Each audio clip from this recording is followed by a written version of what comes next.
When Savannah Hayes made that desperate call from her sister's wedding in Rome, the sister who stole her fiancé because she fit better in a size 2 dress, she never imagined Adrian Cross would actually come. But 8 hours later, the most dangerous man she'd ever met walked into that ballroom like he owned it, silenced the room with one look, and carried her out in front of everyone who'd spent years making her feel invisible. That single moment changed everything. Now, 1 year later, she's about to discover that escaping humiliation was just the beginning, and loving a man like Adrian comes with a price no one warned her about. If you want to see how far a single phone call can take you, stay until the end, hit that like button, and comment your city below so I can see how far this story travels. Now, let's begin. Oh, the champagne was Dom Perignon. The flowers were imported from the Netherlands. The dress, custom Vera Wang of course, fit Emily Hayes like it had been painted onto her slender frame. Everything about the wedding screamed perfection, from the Renaissance palazzo overlooking the Tiber to the string quartet playing something achingly romantic in the corner. And Savannah Hayes stood in the middle of it all, feeling like she was drowning. Can you believe this view? A distant cousin, third or fourth, Savannah couldn't remember, sidled up beside her, Prosecco in hand. Emily really outdid herself. Then again, she always does, doesn't she? The words landed like a carefully aimed knife between Savannah's ribs. She forced her lips into something resembling a smile. She does. And Marcus looks absolutely smitten. They're just perfect together, don't you think? Perfect. That word again. It had followed Savannah her entire life. Always just out of reach. Always belonging to someone else. Usually Emily. "Excuse me," Savannah murmured, setting down her untouched champagne flute. "I need some air." She didn't wait for a response. The palazzo had a dozen terraces, balconies, and garden walkways, and Savannah had memorized every one of them over the past 3 days. She needed somewhere she could breathe without someone commenting on how brave she was for coming, or how gracious she'd been about the whole situation. The whole situation. As if her younger sister marrying Savannah's ex-fiancé was just some minor social inconvenience, like a seating chart mix-up or a delayed flight. Savannah found a small stone balcony overlooking the gardens, blessedly empty. She pressed her hands against the cool marble railing and closed her eyes, trying to remember the breathing exercises her therapist had taught her. In for 4. Hold for 7. Out for 8. It didn't help. 2 years. She'd been engaged to Marcus Calloway for 2 years. They'd picked out china patterns. They'd toured venues in Connecticut and the Hamptons. She'd helped him prepare for the biggest presentation of his career at his father's investment firm, had stayed up until 3 in the morning making sure every slide was perfect. And then Emily had come home from her semester abroad in Paris. Savannah should have seen it coming. Emily, with her effortless elegance and her size 2 frame, and her way of making every room feel like it had been waiting for her to arrive. Emily, who had never struggled with anything in her entire charmed life. Marcus had tried to be discreet about it. Savannah would give him that much. He'd waited almost 3 months before sitting her down in their favorite restaurant, their restaurant, the one where he'd proposed, and explaining that he'd developed feelings for Emily. "It's not about you," he'd said, reaching across the table like he actually expected her to take his hand. "You're wonderful, Savannah. You're smart and funny and not Emily," she'd finished for him. He'd had the decency to look uncomfortable. "It's complicated." "Is it? Because it seems pretty simple to me. You decided you'd rather be with my sister." "My family thinks—" He'd stopped himself, but not quickly enough. Savannah had felt something crack open inside her chest. "Your family thinks what, Marcus?" "They think Emily would be a better fit for the kind of life we're building. The charity galas, the board dinners, He gestured vaguely. "You know how image-conscious they are." Image. The word had hung between them like a guillotine blade. She'd understood then with perfect, devastating clarity. It wasn't that Marcus had fallen madly in love with Emily, though perhaps that had happened too. It was that Emily looked the part. Emily photographed well. Emily could stand next to Marcus at those charity galas and board dinners without his mother wincing or his father making pointed comments about maintaining standards. Savannah had walked out of that restaurant with her head high and her engagement ring left behind on the white tablecloth. She told herself she was strong. She told herself she deserved better. She told herself all the things her therapist and her best friend and her online support group had told her to say. And then, 6 months later, the wedding invitation had arrived. "There you are. Savannah's eyes snapped open. Her mother stood in the balcony doorway, resplendent in silver silk. Her expression caught somewhere between concern and exasperation. "People are asking where you went," Linda Hayes said. "It looks strange, you disappearing like this." "I needed air." "Well, you've had it. Now come back inside. Emily's about to cut the cake, and she wants you in the photos." Of course she did. Because Emily was gracious and magnanimous and wanted to show everyone that there were no hard feelings, that this was all very civilized and modern and mature. "I'll be there in a minute." "Savannah," her mother's voice sharpened, "I know this is difficult for you, but Emily is your sister. She didn't do this to hurt you." The laugh that escaped Savannah's throat was bitter and raw. "Didn't she?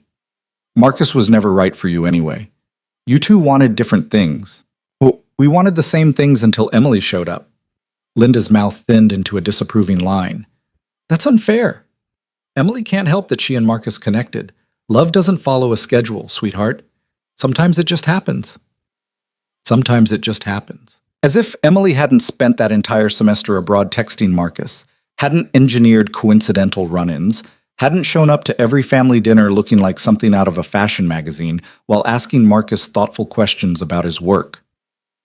"You need to let this go," her mother continued, softer now. "Holding on to resentment will only hurt you. Emily's happy. Marcus is happy. Don't you want them to be happy?" The terrible thing was that Savannah didn't know how to answer that question. She wasn't a vindictive person. She didn't want to be bitter. But standing here at her sister's wedding, watching Emily float through the reception in that perfect dress with that perfect smile, Savannah felt something dark and ugly coiling in her chest. "I want to be happy too," she whispered. "Then come inside and smile for the cameras. Show everyone that you've moved on." Linda reached out and smoothed a strand of hair behind Savannah's ear. "You're wearing that beautiful dress. You look lovely. Hold your head up." Lovely. Not beautiful. Not stunning. Lovely. The word people used when they were being polite. Savannah followed her mother back inside where the reception was in full swing. The cake, 7 tiers of buttercream and gold leaf, stood in the center of the room like a monument to excess. Emily and Marcus stood beside it, his hand resting possessively on her waist, her head tilted against his shoulder in that effortlessly photogenic way she had. The photographer was already positioning family members for the formal shots. Savannah's father waved her over, his smile warm but tired. He'd tried to talk Emily out of this wedding, Savannah knew.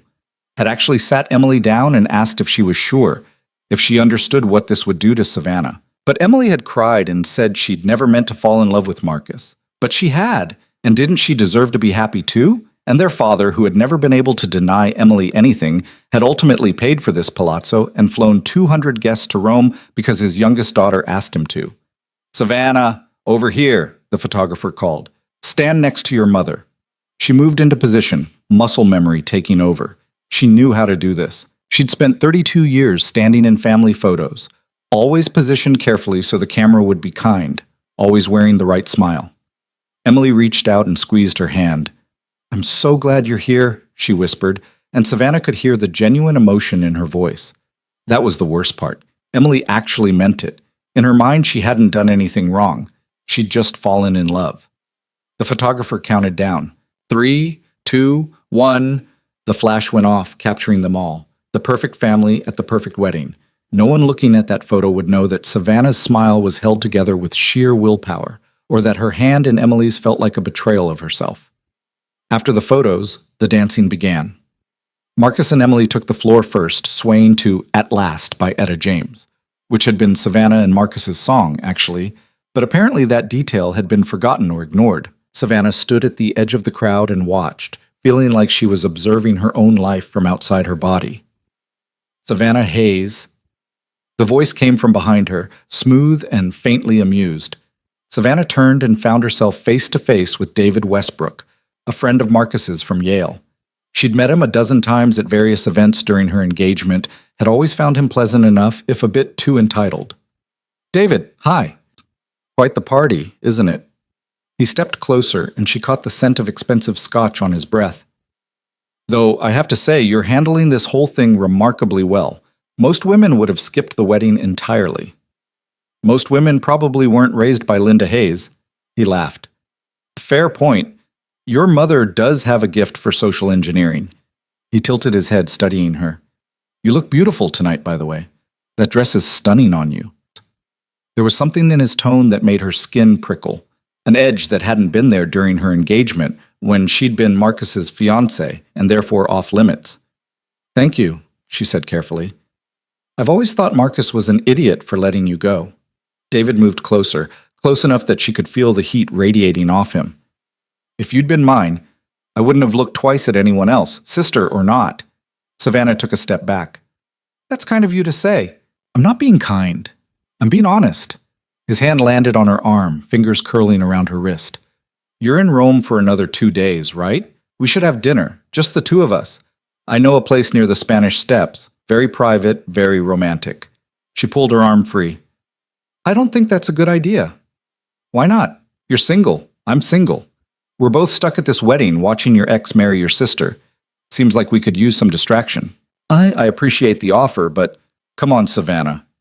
His voice dropped lower, more insistent. Don't be like that. I'm trying to show you a good time. You deserve it after everything you've been through. The words hit her like a slap. You deserve it. As if she was some charity case, some pitiful leftover woman who should be grateful for whatever scraps of attention came her way. I said no, David. His expression hardened. You know, Marcus always said you could be difficult. I didn't believe him, but I guess...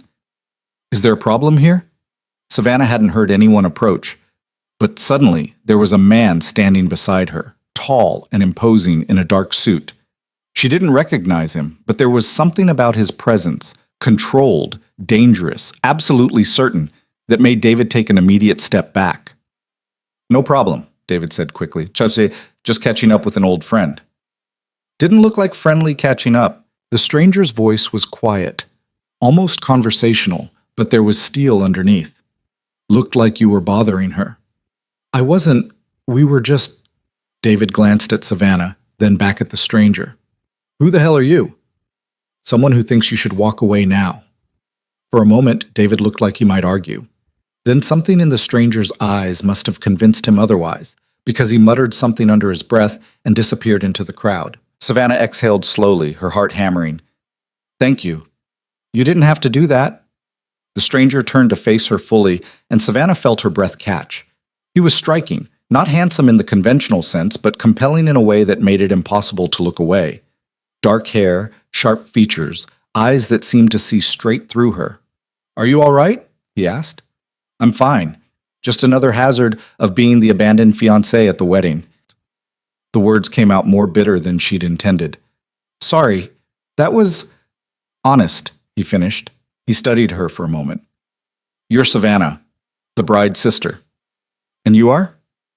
Adrian Cross. I'm here with the Callaways, business associate of Marcus's father.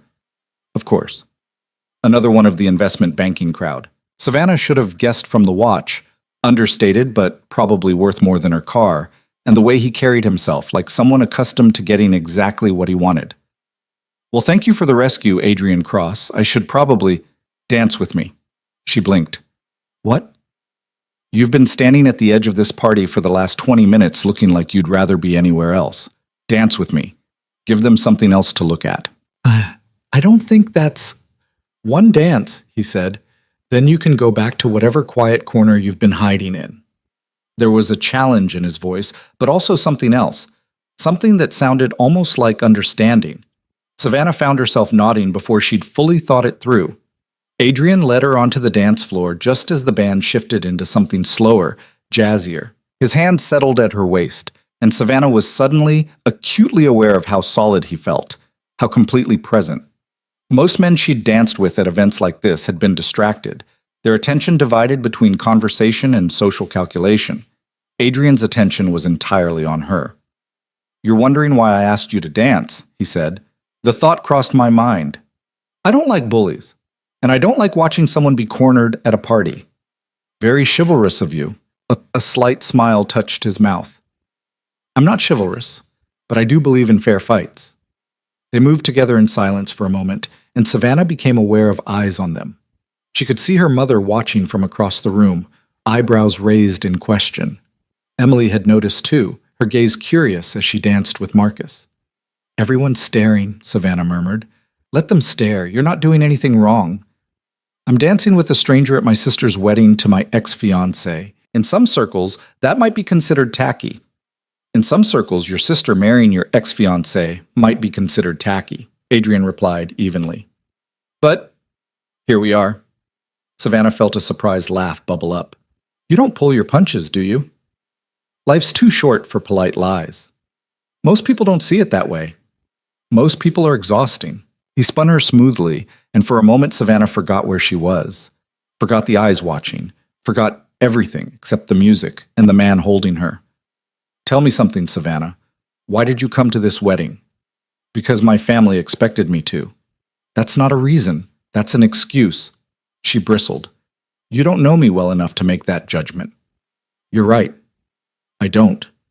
But I've seen that look before, the one you had when you were standing on that balcony earlier. Like you're drowning and everyone around you is telling you to smile while you go under. The observation was so accurate it stole her breath. You're very presumptuous for someone I met 5 minutes ago. 6 minutes. And I'm also right. The song ended, but Adrian didn't immediately release her. For a heartbeat, they stood there in the middle of the dance floor, surrounded by swirling couples, but somehow separate from all of it. Thank you for the dance, Savannah said finally, stepping back. The pleasure was mine. Adrian reached into his jacket and produced a business card, pressing it into her palm. If you ever need a fair fight, call me. Before she could respond, he turned and walked away, disappearing into the crowd as smoothly as he'd appeared. Savannah looked down at the card. Expensive cardstock, minimal design, Adrian Cross and a phone number. No company name, no title, no email address. She slipped it into her clutch and tried not to think about how her hand was still warm from where he'd held it. The rest of the evening passed in a blur. More champagne, more forced smiles, more well-meaning guests telling her how brave she was, how gracious, how mature. By the time the reception wound down, Savannah's face hurt from holding her smile and her feet ached from her heels. She was standing near the palazzo entrance waiting for her car when Emily found her. Savannah, wait. Savannah turned. Emily had changed out of her wedding dress into a silk going-away outfit, her hair still perfect despite hours of dancing. She looked radiant, happy, everything a bride should be. I just wanted to say thank you, Emily said, reaching for Savannah's hands. It meant the world to me that you were here. I know it couldn't have been easy. No, Savannah wanted to say. It wasn't easy. It was one of the hardest things I've ever done. But you don't get to thank me for it, because you're the reason it was hard in the first place. I'm glad you're happy, Savannah said instead, because it was easier than the truth. Emily's eyes filled with tears. I never meant to hurt you. You believe that, don't you? I tried so hard not to fall in love with him, but... Emily, Savannah gently extracted her hands. It's late. You should get back to your husband. The word hung between them. Husband. The man who was supposed to have been Savannah's. Emily wiped her eyes, nodding. Will you come visit us? Once we're settled in the new house? I don't want this to break us. You're my sister. You're my... Have a wonderful honeymoon, Savannah interrupted, unable to bear another second of Emily's tearful gratitude. I'll see you when you get back. She escaped before Emily could say anything else, practically running to the waiting car. The driver took one look at her face and wisely said nothing, just pulled away from the palazzo and headed toward her hotel. Back in her room, Savannah kicked off her heels and collapsed onto the bed.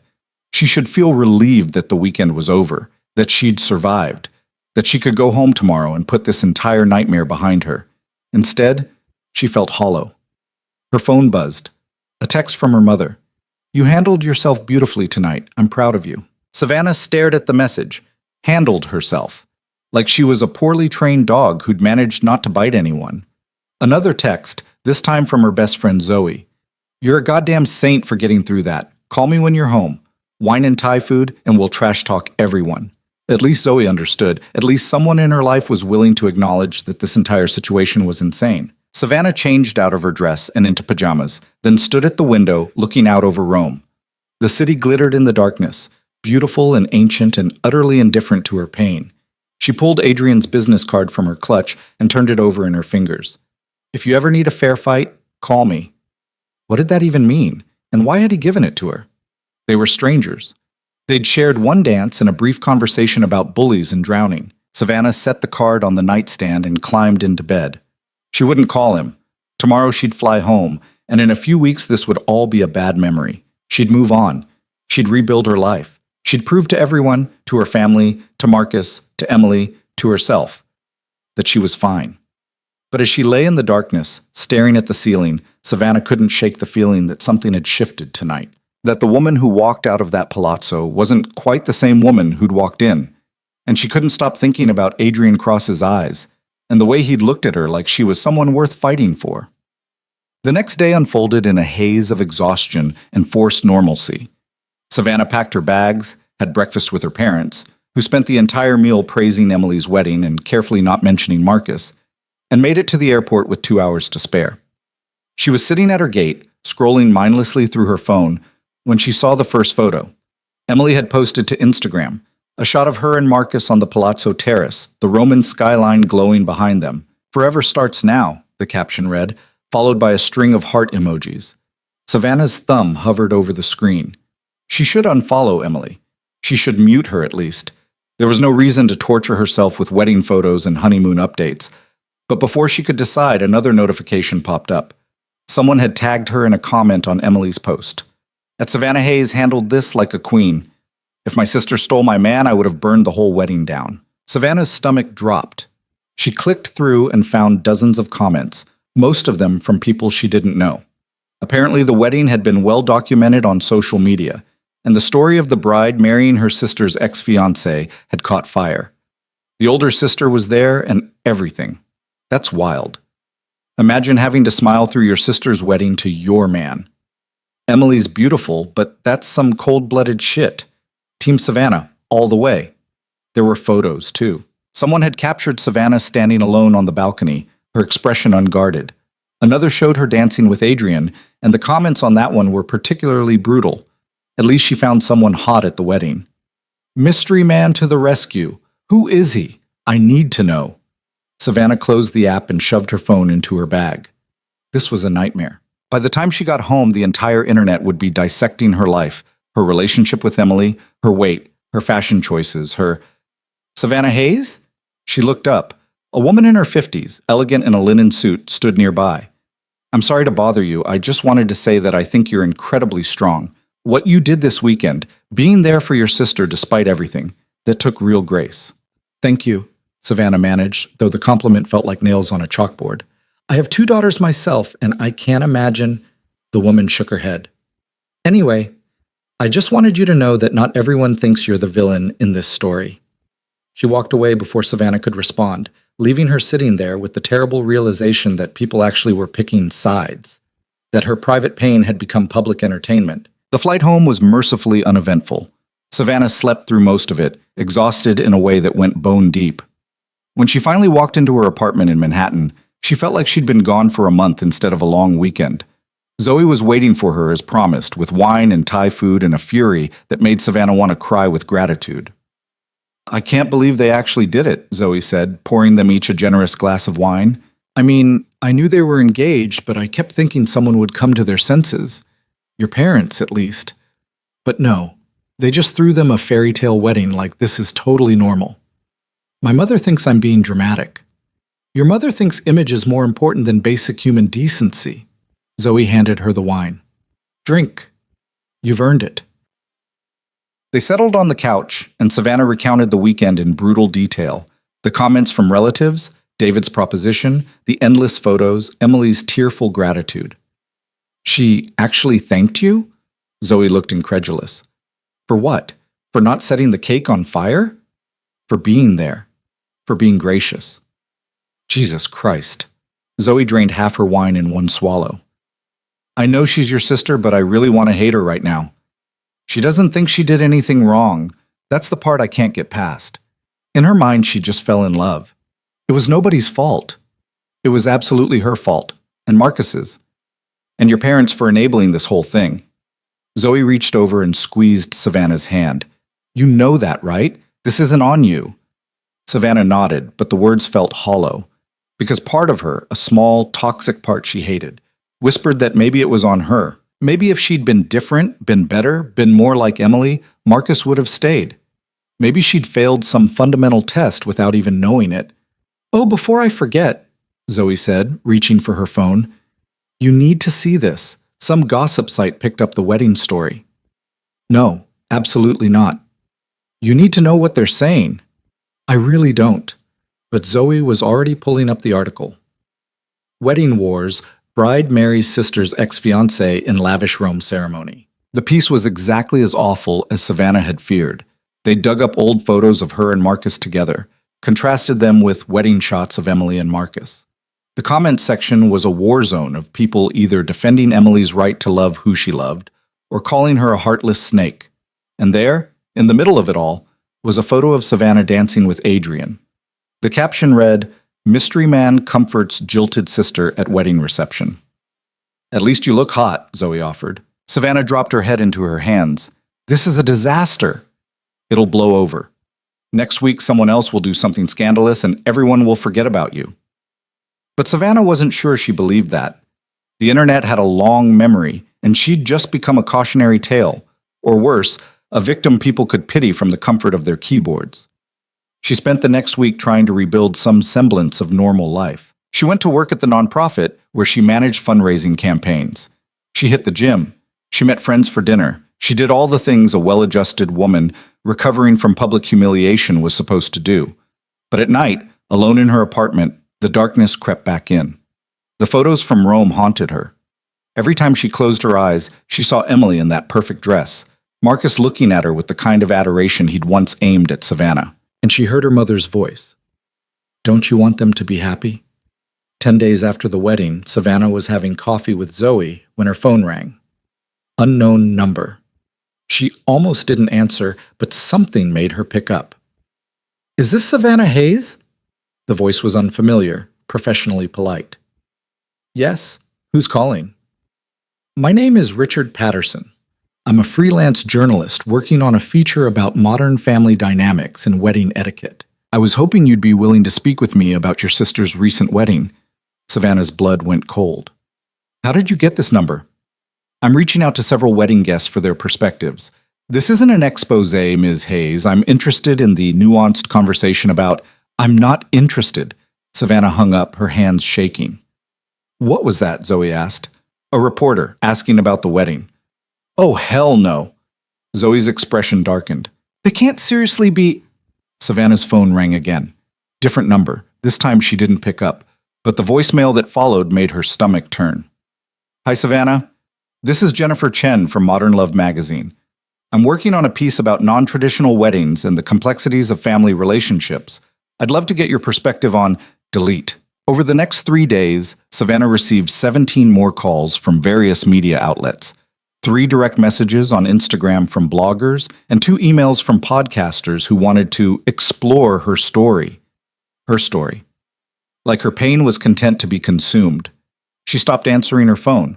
She locked down her social media. She asked her boss if she could work from home for a while, citing family issues, which was technically true, even if it was also a lie. But the worst call came on a Thursday night, 2 weeks after the wedding. Savannah was in bed, trying to lose herself in a novel, when her phone rang. She almost ignored it, but the caller ID showed her father's name. "Dad?" "Savannah, sweetheart." His voice was strained. "Have you been online today?" Her heart sank. "No. Why?" Someone wrote a blog post. It's getting a lot of attention. Your mother thinks we should have the family lawyer look into whether it's defamatory."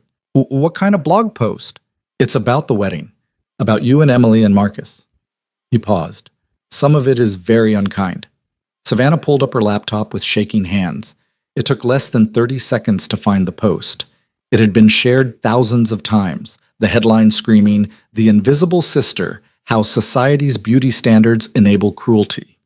The post was written by someone claiming to be a former classmate of Savannah's and Emily's, though the byline was anonymous. It detailed years of perceived favoritism toward Emily, casual cruelties from family and friends, and culminated in the wedding as proof that beautiful people could get away with anything. Parts of it were accurate enough to make Savannah's skin crawl. The writer described specific incidents: Emily getting cast in the school play while Savannah ran tech, Emily being crowned homecoming queen while Savannah wasn't even nominated, boys who'd asked Savannah to study groups but asked Emily to dances.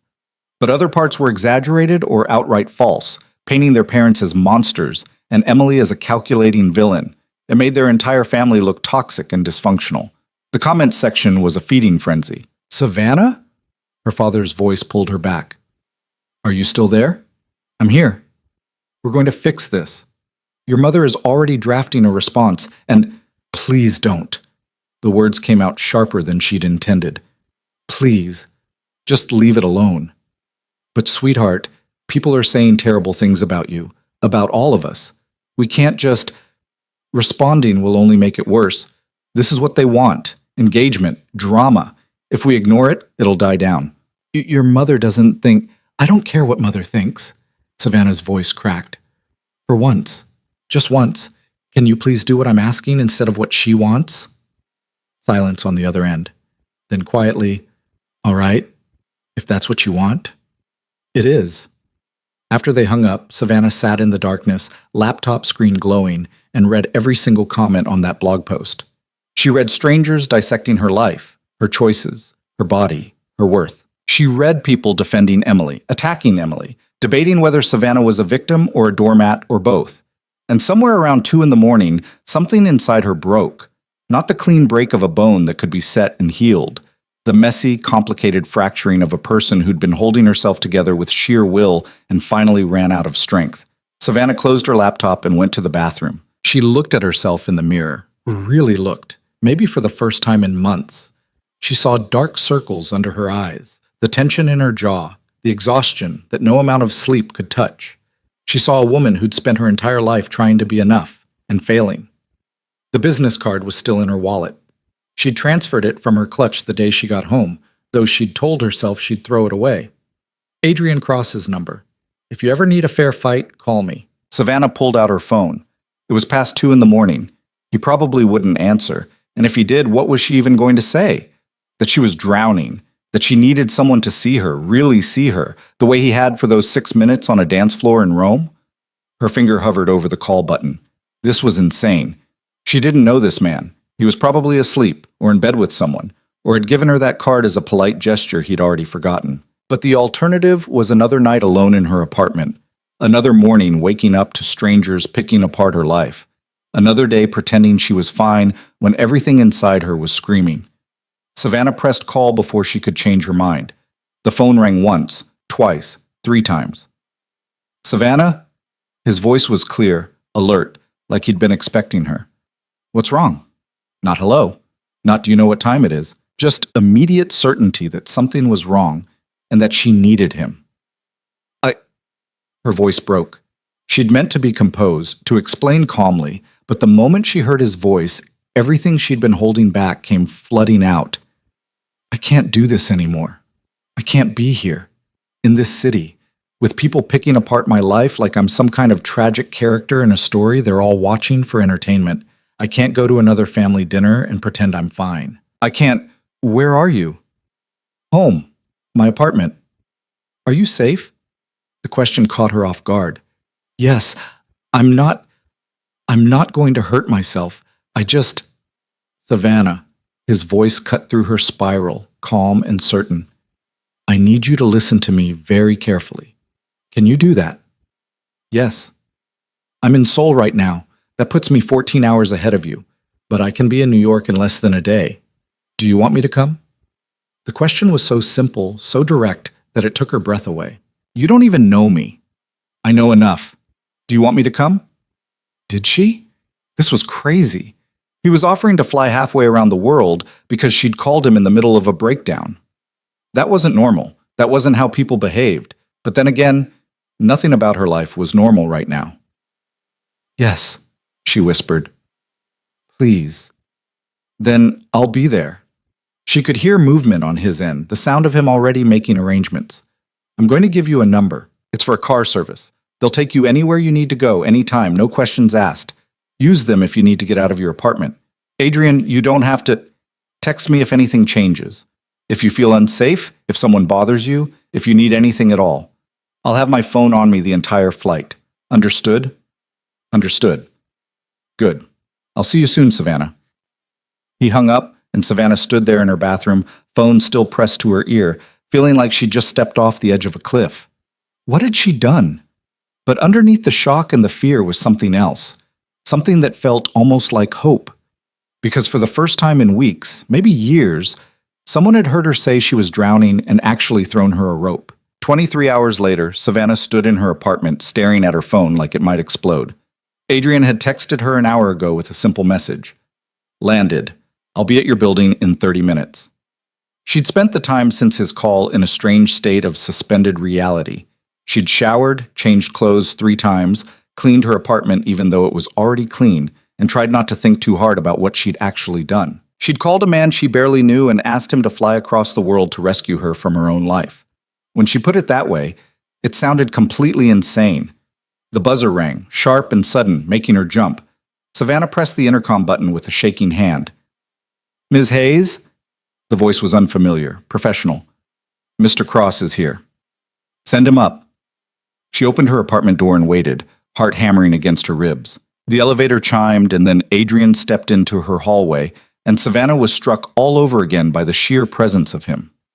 He looked exactly as she remembered, dark suit, sharp features, eyes that seemed to catalog everything in a single glance.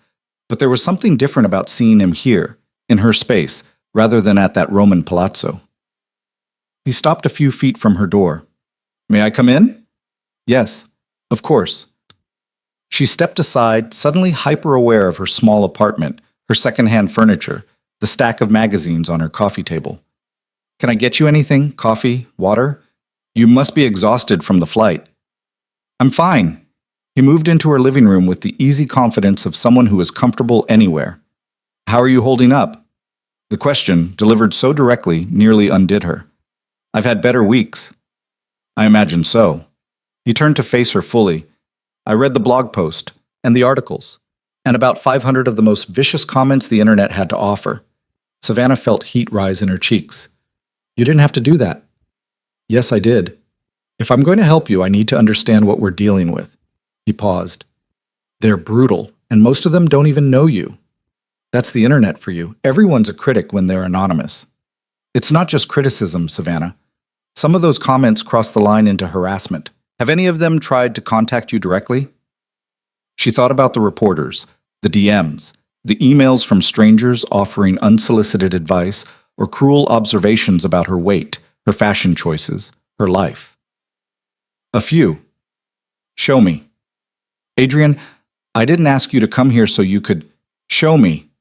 There was no room for argument in his voice. Savannah pulled up her phone and handed it to him, watching as he scrolled through the messages with an expression that grew progressively darker. When he reached the DM from someone who'd sent her a detailed message about how she deserved what she got for letting herself go, his jaw tightened visibly. This is unacceptable, he said quietly. It's just people being cruel online. It happens. Not to you. Not anymore. He handed back her phone. I'm going to make some calls. By tomorrow, most of these accounts will be suspended or deleted. Savannah stared at him. You can't just... How would you even... I have resources. Let me use them. Adrian. She set her phone down carefully. I appreciate that you came all this way. I really do. But I didn't call you so you could fight the entire internet on my behalf. I called because I was having a breakdown, and you were the only person I could think of who might actually understand what I was feeling. Something shifted in his expression. And what were you feeling? Like I was invisible. Like I've spent my whole life being told I'm not quite enough. And watching people I love choose everyone else first. Her voice cracked. Like maybe everyone else is right, and there's something fundamentally wrong with me that makes me easy to leave. Adrian closed the distance between them in 2 strides. He didn't reach for her, didn't try to comfort her with empty platitudes, just stood close enough that she could feel the solid certainty of his presence. There is nothing wrong with you, he said, and the conviction in his voice made her throat tight. Your sister made a choice. Your ex-fiancé made a choice. Those choices say everything about who they are and nothing about who you are. You don't know that. Yes, I do. I've watched you, Savannah. The way you move through the world, the way you try to make yourself smaller so other people can feel bigger. You think it makes you kind, but it just makes you easy to overlook. And the people in your life have been overlooking you for so long they don't even realize they're doing it anymore. The accuracy of his observation hit her like a physical blow. How do you see that? We've met twice. I make my living reading people, understanding what motivates them, what scares them, what they want most in the world. He tilted his head slightly. You want to be seen, really seen, not as someone's sister or someone's ex-fiancée or the woman who handled a bad situation with grace, just as yourself. Savannah felt tears burning behind her eyes. You make it sound simple. It is simple. It's just not easy. He stepped back, giving her space. I meant what I said on the phone. I can take you away from this. Not forever, but long enough for the noise to die down. Long enough for you to figure out who you are when you're not performing for an audience. Take me where? Seoul. I have business there that will keep me occupied for the next several months. You could come with me, see a different part of the world. Decide what you actually want your life to look like. The offer was so absurd, so completely outside the realm of reasonable decisions, that Savannah almost laughed. I can't just run away to South Korea with someone I barely know. Why not? Because that's not how real life works. I have a job, an apartment, responsibilities. Your job will give you a leave of absence if you ask. Your apartment will still be here when you get back. And your responsibilities are to yourself, not to the people who've been using your compliance as permission to treat you badly.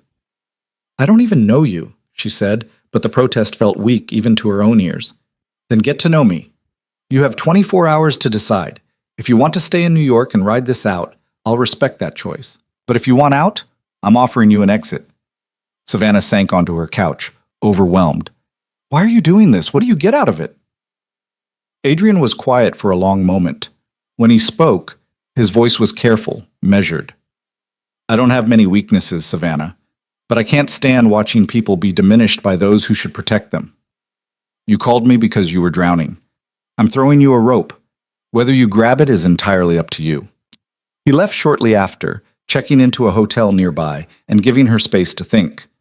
Savannah spent the rest of the day in a fog, Adrian's offer circling her mind like a shark in dark water. It was reckless, irresponsible, the kind of impulsive decision her mother would have a stroke over, which was, perversely, part of its appeal. Zoe came over that evening with Chinese food and found Savannah sitting cross-legged on her couch, surrounded by notepads covered in frantic pro-con lists. Okay, Zoe said, setting down the takeout bags. What's happening? You sent me a text that just said emergency with 7 exclamation points. Adrian Cross flew in from Seoul. Zoe blinked. I'm sorry, what? Mystery wedding guy? He's here? In New York? In New York. He showed up at my apartment this morning. Okay, backing up. Why is he here? Did you invite him? Are you in danger? Should I be calling someone? I called him 2 nights ago, during a breakdown. Savannah explained the phone call, Adrian's arrival, his offer to take her to Seoul. By the time she finished, Zoe was staring at her with an expression somewhere between concern and fascination. Let me get this straight. A man you danced with once at your sister's wedding flew across the world because you called him crying, and now he wants to take you to South Korea. That's the situation, yes. And you're considering it. I don't know what I'm considering. That's why you're here. Tell me I'm insane. Zoe opened a container of lo mein, considering, are you attracted to him? That's not the point. It's absolutely the point. If this was some random guy offering you a free trip to Asia, I'd tell you to run. But this is a guy who made your knees weak on a dance floor, flew halfway around the world when you needed help, and is offering you a chance to escape the nightmare your life has become. So I'm asking again, are you attracted to him? Savannah thought about Adrian's hands on her waist as they danced, the way his attention had felt like a physical touch, the absolute certainty in his voice when he'd told her there was nothing wrong with her. Yes, she admitted quietly. And do you trust him? I don't know him well enough to trust him. But your gut. What does your gut say? Savannah closed her eyes, searching for the answer. Her gut said Adrian Cross was dangerous in ways she didn't fully understand yet. It also said he was honest in ways most people weren't, that he saw her clearly and wasn't asking her to be anything other than exactly who she was. My gut says he's not lying to me, she said finally. Then maybe you should go. Zoe reached over and took her hand. Look, I love you, and I want you safe, but I also want you happy. And you have not been happy, really, genuinely happy, in a very long time, maybe not since before Marcus. This is crazy, Zoe. People don't just run off to Asia with mysterious strangers. People absolutely do. They just don't usually admit it. Zoe squeezed her hand. What's the worst that could happen? He could be a serial killer. He flew commercial and checked into the Four Seasons. Serial killers don't have expense accounts. He could be using me for something. I don't even know what he does for a living. So ask him. You've got 24 hours. Use them to actually get to know him instead of spiraling in your apartment.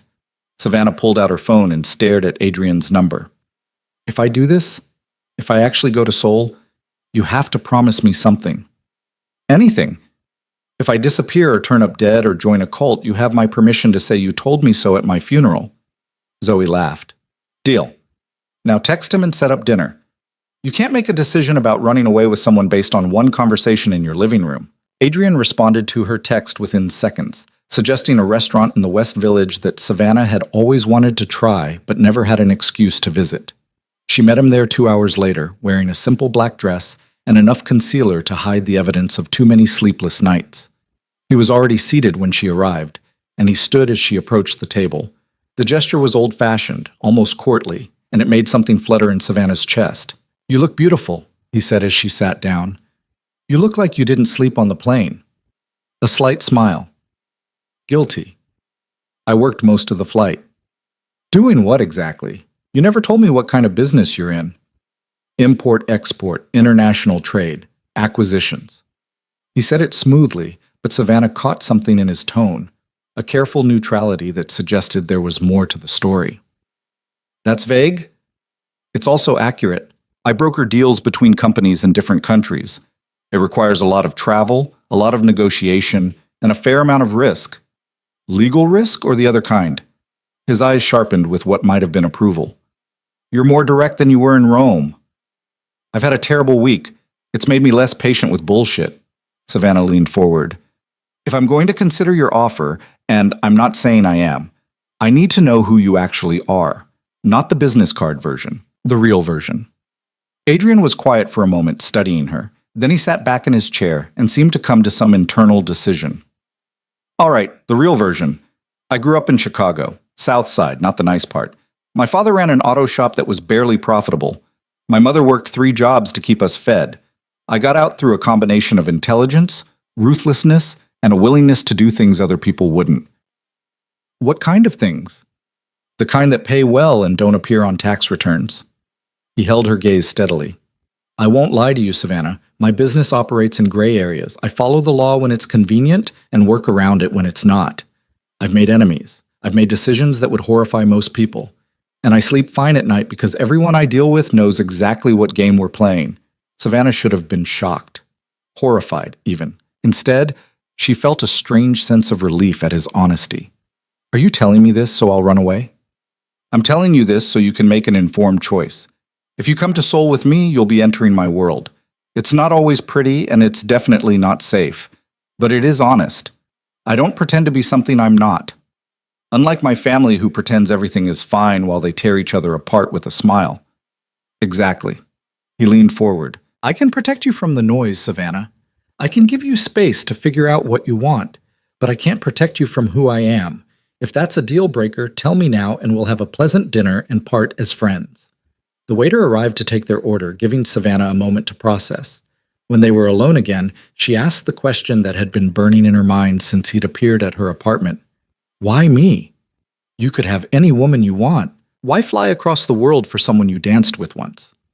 Because when I look at you, I don't see someone who needs to be fixed or managed or improved. I see someone who's been systematically convinced she's not enough, and it makes me furious. His voice was low, intense. You stood on that balcony in Rome looking like you wanted to disappear, and I thought, there's a woman who's forgotten she has the right to take up space in the world. I can't fix your family. I can't undo what they did to you, but I can give you room to remember who you are when no one's telling you who to be. Savannah felt something crack open in her chest. That's the most romantic and terrifying thing anyone's ever said to me. Romance and terror aren't mutually exclusive. They talked through dinner, and Savannah found herself relaxing in a way she hadn't in weeks. Adrian was easy to talk to once you got past the intimidating exterior. He asked questions that actually required thought, listened like her answers mattered, and made her laugh with dry observations about the absurdity of high society. "So your business keeps you in Seoul?" she asked over dessert. "Primarily. I have operations in 6 countries, but Seoul is my base. It's cosmopolitan enough to be interesting, but different enough from the States that you can disappear if you want to." "And you think I want to disappear?" I think you want to stop being the story everyone else is telling about you and start being the person you actually are." He paused. "I have an apartment there. 3 bedrooms, so you'd have your own space. There's a driver who can take you anywhere you want to go. And if you decide after a week that you've made a terrible mistake, I'll put you on the first flight home, no questions asked." "Just like that?" "Just like that. This only works if it's your choice, Savannah. Completely and freely yours." After dinner, they walked through the West Village, past brownstones and late-night cafes and couples strolling hand in hand. It was a beautiful New York evening, the kind that usually made Savannah feel alive and connected to the city's energy. Tonight, it just felt like a reminder of everything she was trying to escape. "I need to know something," she said as they paused at a corner. "What do you want from this arrangement? From me?" Adrian turned to face her, the streetlight casting his features in sharp relief. "Honestly, I don't know yet. Maybe I want the satisfaction of watching you remember your own strength. Maybe I'm just tired of watching powerful people crush everyone around them without consequences. Or maybe—" He stopped himself. "Maybe what?" "Maybe I saw something in you that reminded me of myself before I learned how to fight back. And I thought, I can help her skip some of the painful lessons." "That's assuming I want to fight back." "Don't you?" The question hung between them. Did she want to fight back? Did she want to stop being the gracious sister, the understanding daughter, the woman who made everyone else comfortable at the expense of her own happiness? "Yes," Savannah said, and felt the truth of it settle into her bones. "I want to stop being invisible. I want to matter." "Then come to Seoul. Not because I'm asking, but because you're choosing yourself for once." He walked her back to her apartment building, and Savannah found herself reluctant to say goodnight. Standing in the glow of her building's entrance, she made a decision that felt both terrifying and inevitable. "I'll come," she said, "but I have conditions." "Name them." "I want my own space, like you promised. I want to be able to leave whenever I want, and I want honesty between us. No games, no manipulation, no using me for whatever plan you might have." "Agreed. Anything else?" "If this goes wrong, if you turn out to be someone I can't trust, I need to know you'll let me go without a fight." Something flickered in his eyes. "I'll let you go, but I'm going to do everything in my power to make sure you want to stay." The intensity in his voice sent heat racing through her. "That sounds like a threat." "It's a promise." He stepped closer, close enough that she could feel the warmth radiating off him. "I don't deal in half measures, Savannah. If you come with me, I'm going to show you exactly how extraordinary you are. I'm going to put the whole world at your feet, and when you finally see yourself the way I see you, you won't want to go back to being invisible." Savannah's breath caught. "You're very sure of yourself?" "I'm sure of you." He lifted his hand and brushed a strand of hair from her face, the touch feather-light but electric. "The question is, are you ready to be sure of yourself?" She should step back, should put distance between them before this intensity became something she couldn't control. Instead, she found herself swaying closer. "I don't know what I'm ready for," she admitted. "Then come to Seoul and find out." His thumb traced her jawline, a whisper of contact that made her shiver. "I leave tomorrow at 6 p.m. Meet me at the airport if you want this. Don't if you don't. No pressure, no judgment, just choice." He stepped back, breaking the spell, and Savannah felt the loss of his proximity like a physical ache. "Good night, Savannah." "Good night, Adrian." She watched him walk away, his figure disappearing into the New York night, and wondered if she'd just agreed to the best or worst decision of her life. The next morning, Savannah woke up with her decision made. She called her boss and requested a 3-month leave of absence, citing family stress and mental health. To her surprise, he approved it immediately. Apparently, the viral wedding story had reached even the nonprofit world, and her boss had been expecting her to ask for time off. Then came the harder conversation. She called her mother. "Savannah, sweetheart, I was just about to call you. Emily's back from her honeymoon, and she wants to have lunch this weekend. Just the four of us. Mom, I'm leaving New York. Silence. Then, what do you mean, leaving? I need some time away, some distance from everything that's happened. Where are you going? For how long? Savannah took a breath. I'm going to Seoul, and I don't know how long I'll be gone. Seoul? In Korea? Savannah, that's halfway around the world. You can't just... Who do you even know in Seoul? A friend. Someone who can help me get some perspective. This is about the wedding, isn't it? Her mother's voice took on that particular tone of controlled frustration Savannah knew so well. Sweetheart, I know the media attention has been difficult, but running away isn't the answer. What you need is to face this head on, show everyone that you're fine. I'm not fine, Mom. The words came out sharper than intended. I'm not fine, and I'm tired of pretending I'm just so everyone else can feel comfortable. That's not fair. We've all been doing our best to support you through this. You threw Emily a wedding to my ex-fiancé and expected me to smile through it. That's not support, that's performance. Another silence, longer this time. When Linda spoke again, her voice was brittle. I don't know what you want me to say. Emily is my daughter too. Was I supposed to tell her she couldn't marry the man she loves because it might hurt your feelings? You were supposed to acknowledge that it was cruel. You were supposed to be on my side for once, instead of asking me to be gracious about being humiliated. Savannah, I'm going to Seoul, Mom. I'm not asking for permission. I'm letting you know as a courtesy. What about Christmas? What about... I'll call you when I'm settled. Savannah's hand was shaking as she held the phone. I love you, but I need to do this for myself. She hung up before her mother could mount another argument, then immediately turned off her phone. She couldn't handle the barrage of calls and texts that would inevitably follow. Zoe came over to help her pack, practical as ever. Okay, Seoul in April, you'll need layers, and comfortable shoes you're going to want to explore. She pulled clothes from Savannah's closet with ruthless efficiency. Are you scared? Terrified. Good. That means it matters. Zoe paused, holding up a dress. You know you don't have to do this, right? You can still change your mind. I know, but you're going anyway. I'm going anyway. Savannah folded a sweater carefully. Does that make me crazy? Maybe. But it also makes you brave, and I haven't seen you be brave in a long time. Zoe sat down on the bed beside her. I'm proud of you. Even if this turns out to be a spectacular disaster, at least you're choosing something for yourself. What if I'm wrong about him? What if he's dangerous? Then you call me, and I'll fly to Seoul with a baseball bat. Zoe squeezed her hand. But I don't think you're wrong. I think you're finally listening to yourself instead of everyone else. By the time Savannah arrived at JFK, her heart was racing so hard she could barely breathe. She'd packed 2 suitcases, arranged for her apartment to be looked after, and left a note for her father explaining her decision. She'd done everything right. She still felt like she was jumping off a cliff. Adrian was waiting in the first-class lounge, looking crisp and unruffled in dark jeans and a white shirt. When he saw her, something in his expression shifted. Relief, maybe, or satisfaction. You came, he said. I came. Savannah set down her bags. I'm still not sure this isn't completely insane. It probably is.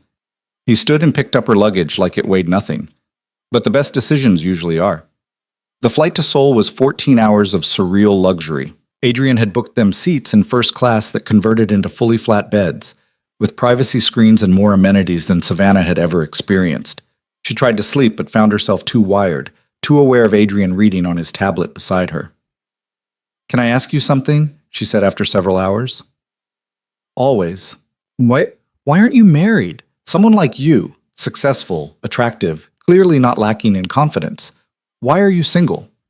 Adrian set down his tablet, considering the question. I was engaged once, 7 years ago. What happened? She wanted me to be someone else, someone softer, more conventional, less willing to make hard choices. I loved her, but I loved my freedom more. He paused. I also learned something important from that relationship. What? That I'm not built for partnerships where one person has to shrink to make room for the other. If I'm going to share my life with someone, it has to be an equal, someone who doesn't need me to be anything other than exactly who I am. That's a high bar. It's the only bar that matters. He turned to look at her directly. What about you? Was Marcus the only serious relationship you've had? No, there was someone in college, Daniel. We dated for 2 years. Savannah pulled the airplane blanket tighter around herself. He broke up with me right before graduation, said he loved me but wasn't in love with me, whatever that means. It means he was a coward who didn't want to admit he was leaving you for someone else. The bluntness startled a laugh out of her. How did you? Because men who actually lose feelings just drift away. They don't make dramatic pronouncements about love versus being in love. They justify. Adrian's voice was matter-of-fact. Did you ever find out if there was someone else? He married his study partner 6 months later, so yes. Then I rest my case. He reached over and took her hand, the gesture casual but grounding. You have terrible taste in men, Savannah. Present company excluded? Present company is an entirely different category. His thumb traced circles on her palm. I'm not going to waste your time pretending to be someone I'm not, and I'm not going to leave you for someone who fits better into my life plan. If this doesn't work, it'll be because we're genuinely incompatible, not because I was looking for an excuse to trade you in for a newer model. The raw honesty of it made Savannah's throat tight. You say things like that so easily. Because they're true, and because you deserve to hear them. They landed in Seoul as dawn was breaking over the city, the sky painted in shades of pink and gold. Savannah pressed her face to the window, watching the unfamiliar landscape spread out below. High-rises and mountains, tradition and modernity existing side by side. Welcome to your new beginning, Adrian said softly beside her. A driver was waiting for them at the airport, a quiet man in his 50s who greeted Adrian in Korean and took their luggage without comment. The drive into the city was a blur of new sights and sounds, neon signs in Hangul, streets already bustling despite the early hour, the smell of food cooking from street vendors. Adrian's apartment was in Gangnam, on the 35th floor of a sleek glass tower. When he opened the door and ushered her inside, Savannah felt her breath catch. Floor-to-ceiling windows overlooked the city, and the space itself was minimalist but warm. Clean lines, comfortable furniture, art on the walls that looked original and expensive. Your room is this way, Adrian said, leading her down a hallway. He opened a door to reveal a spacious bedroom with its own bathroom, a view that rivaled the living room, and a closet that was already stocked with hangers and organizational systems. This is beautiful, Savannah breathed. Make it yours. There's a phone on the nightstand with my number programmed in.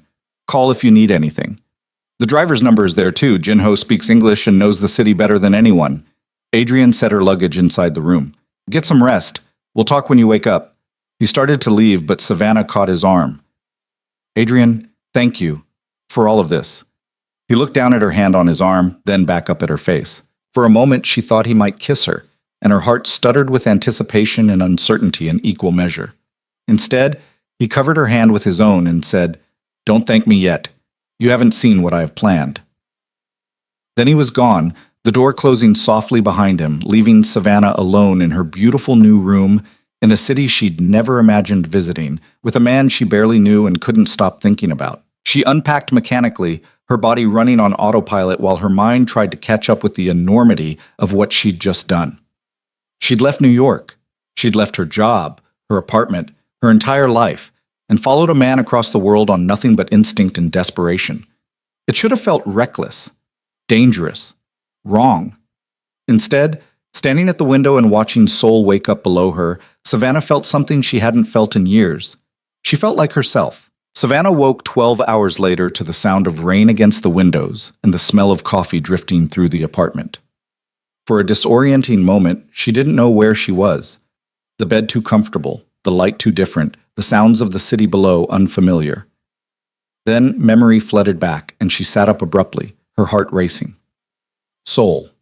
She was in Seoul, with Adrian Cross. She found him in the kitchen, dressed in dark slacks and a charcoal sweater, reading something on his phone while he waited for the coffee maker to finish its cycle.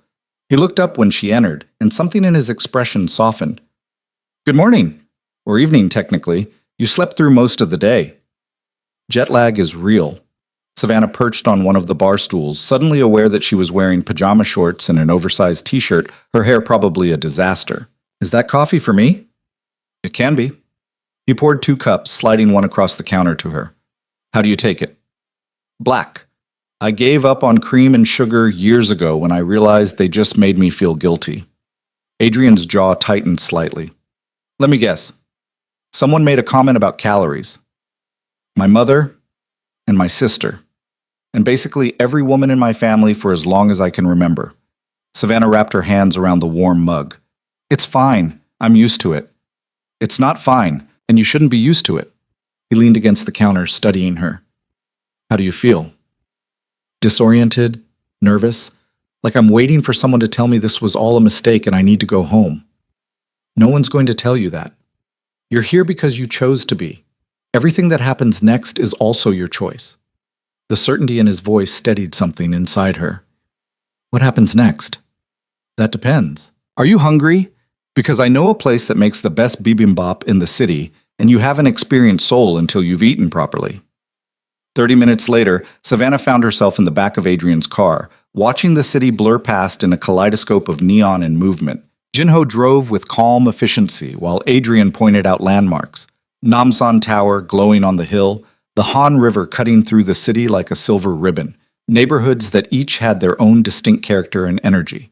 The restaurant was tucked down a narrow street in Insadong, small and unpretentious, with steam fogging the windows.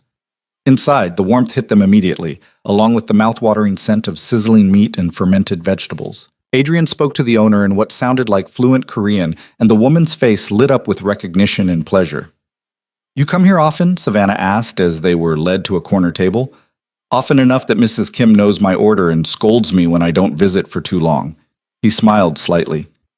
She also tries to set me up with her daughter every time I'm here, so fair warning if she starts showing you photos. The food arrived in waves. Crispy pajeon, spicy tteokbokki, and finally the bibimbap Adrian had promised, the stone bowl still sizzling, the egg yolk golden and perfect on top of the rice and vegetables. Savannah mixed it all together the way Adrian showed her, and when she took the first bite, she understood why he'd insisted on coming here. This is incredible, she said, already reaching for more. Seoul has a way of surprising people. Most visitors stick to the tourist areas and think they've seen the city. But the real Seoul is in places like this, family restaurants and late-night markets and neighborhoods where people actually live. You love it here. I do. Chicago made me who I am, but Seoul let me become who I wanted to be. No one here cares about my past or where I came from. They only care about what I can do now. Savannah set down her chopsticks, studying him. What exactly is it that you do, Adrian? You said import-export, but that covers a lot of ground. He'd been expecting the question. She could see it in the way he didn't hesitate. I facilitate transactions between parties who can't or won't deal with each other directly. Sometimes it's perfectly legal. A company in Japan needs rare earth metals from Mongolia. I arrange it. Sometimes it exists in gray areas. Someone in Seoul needs something moved across borders that the authorities would rather stayed put. I make it happen. And sometimes, he paused. Sometimes it's the kind of work that requires absolute discretion and a willingness to take risks that would terrify most people. You're talking about smuggling, among other things. He held her gaze steadily. I won't lie to you about what I am, Savannah. I'm not a good man by conventional standards, but I'm honest about who I am, and I keep my word, always. She should have been shocked, should have been making plans to leave, to get on the next flight home, to run from whatever darkness he was involved in. Instead, she found herself asking, is it dangerous? It can be.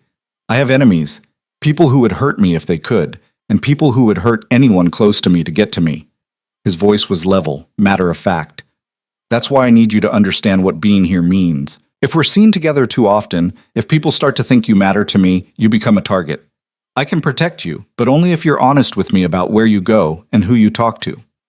You're saying I'm not free to just wander the city on my own.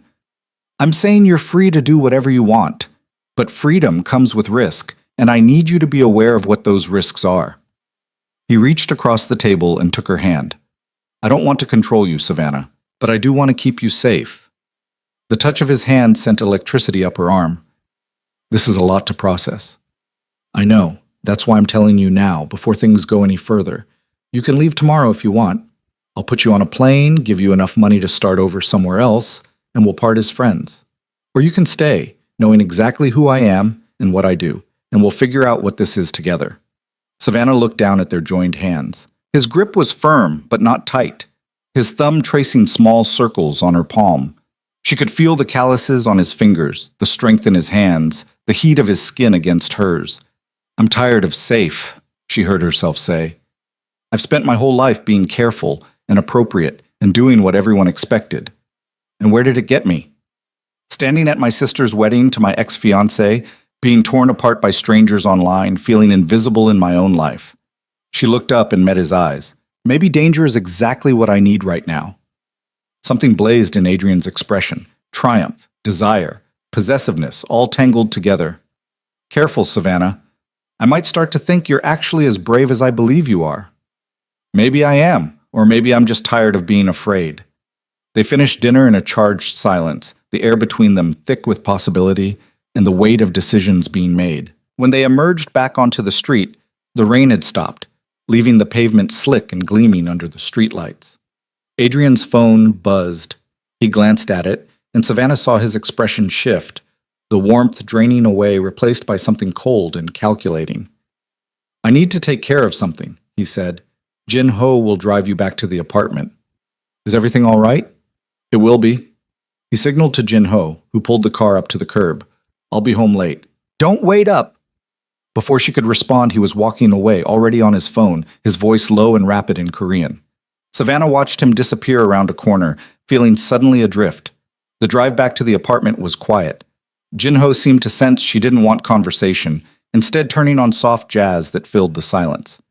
Back in the empty apartment, Savannah found herself restless. She tried reading, tried watching television, tried anything to quiet the questions racing through her mind. What exactly had Adrian gotten called away for? Was he in danger? Was someone else? And why did she care so much about a man she'd known for less than a week? She was still awake at 2 a.m. when she heard the apartment door open. Footsteps in the hallway, then water running in what she assumed was Adrian's bathroom. Savannah debated going to check on him, then decided against it. If he'd wanted her company, he would have asked for it. But 20 minutes later, there was a soft knock on her bedroom door. "Savannah? Are you awake?" She opened the door to find Adrian leaning against the frame, still dressed, but with his shirt untucked and his hair disheveled. There was a cut on his cheekbone, already cleaned but still red, and his knuckles were scraped. "What happened to you?" She reached for his hand without thinking, examining the damage. "Business disagreement. It's handled." He didn't pull away from her touch, instead watching her with an intensity that made her breath catch. "I shouldn't have come to your room. I should have just gone to bed. But I wanted to make sure you were all right." "I'm fine. You're the one who looks like you got in a fight." "Minor altercation. The other guy looks worse."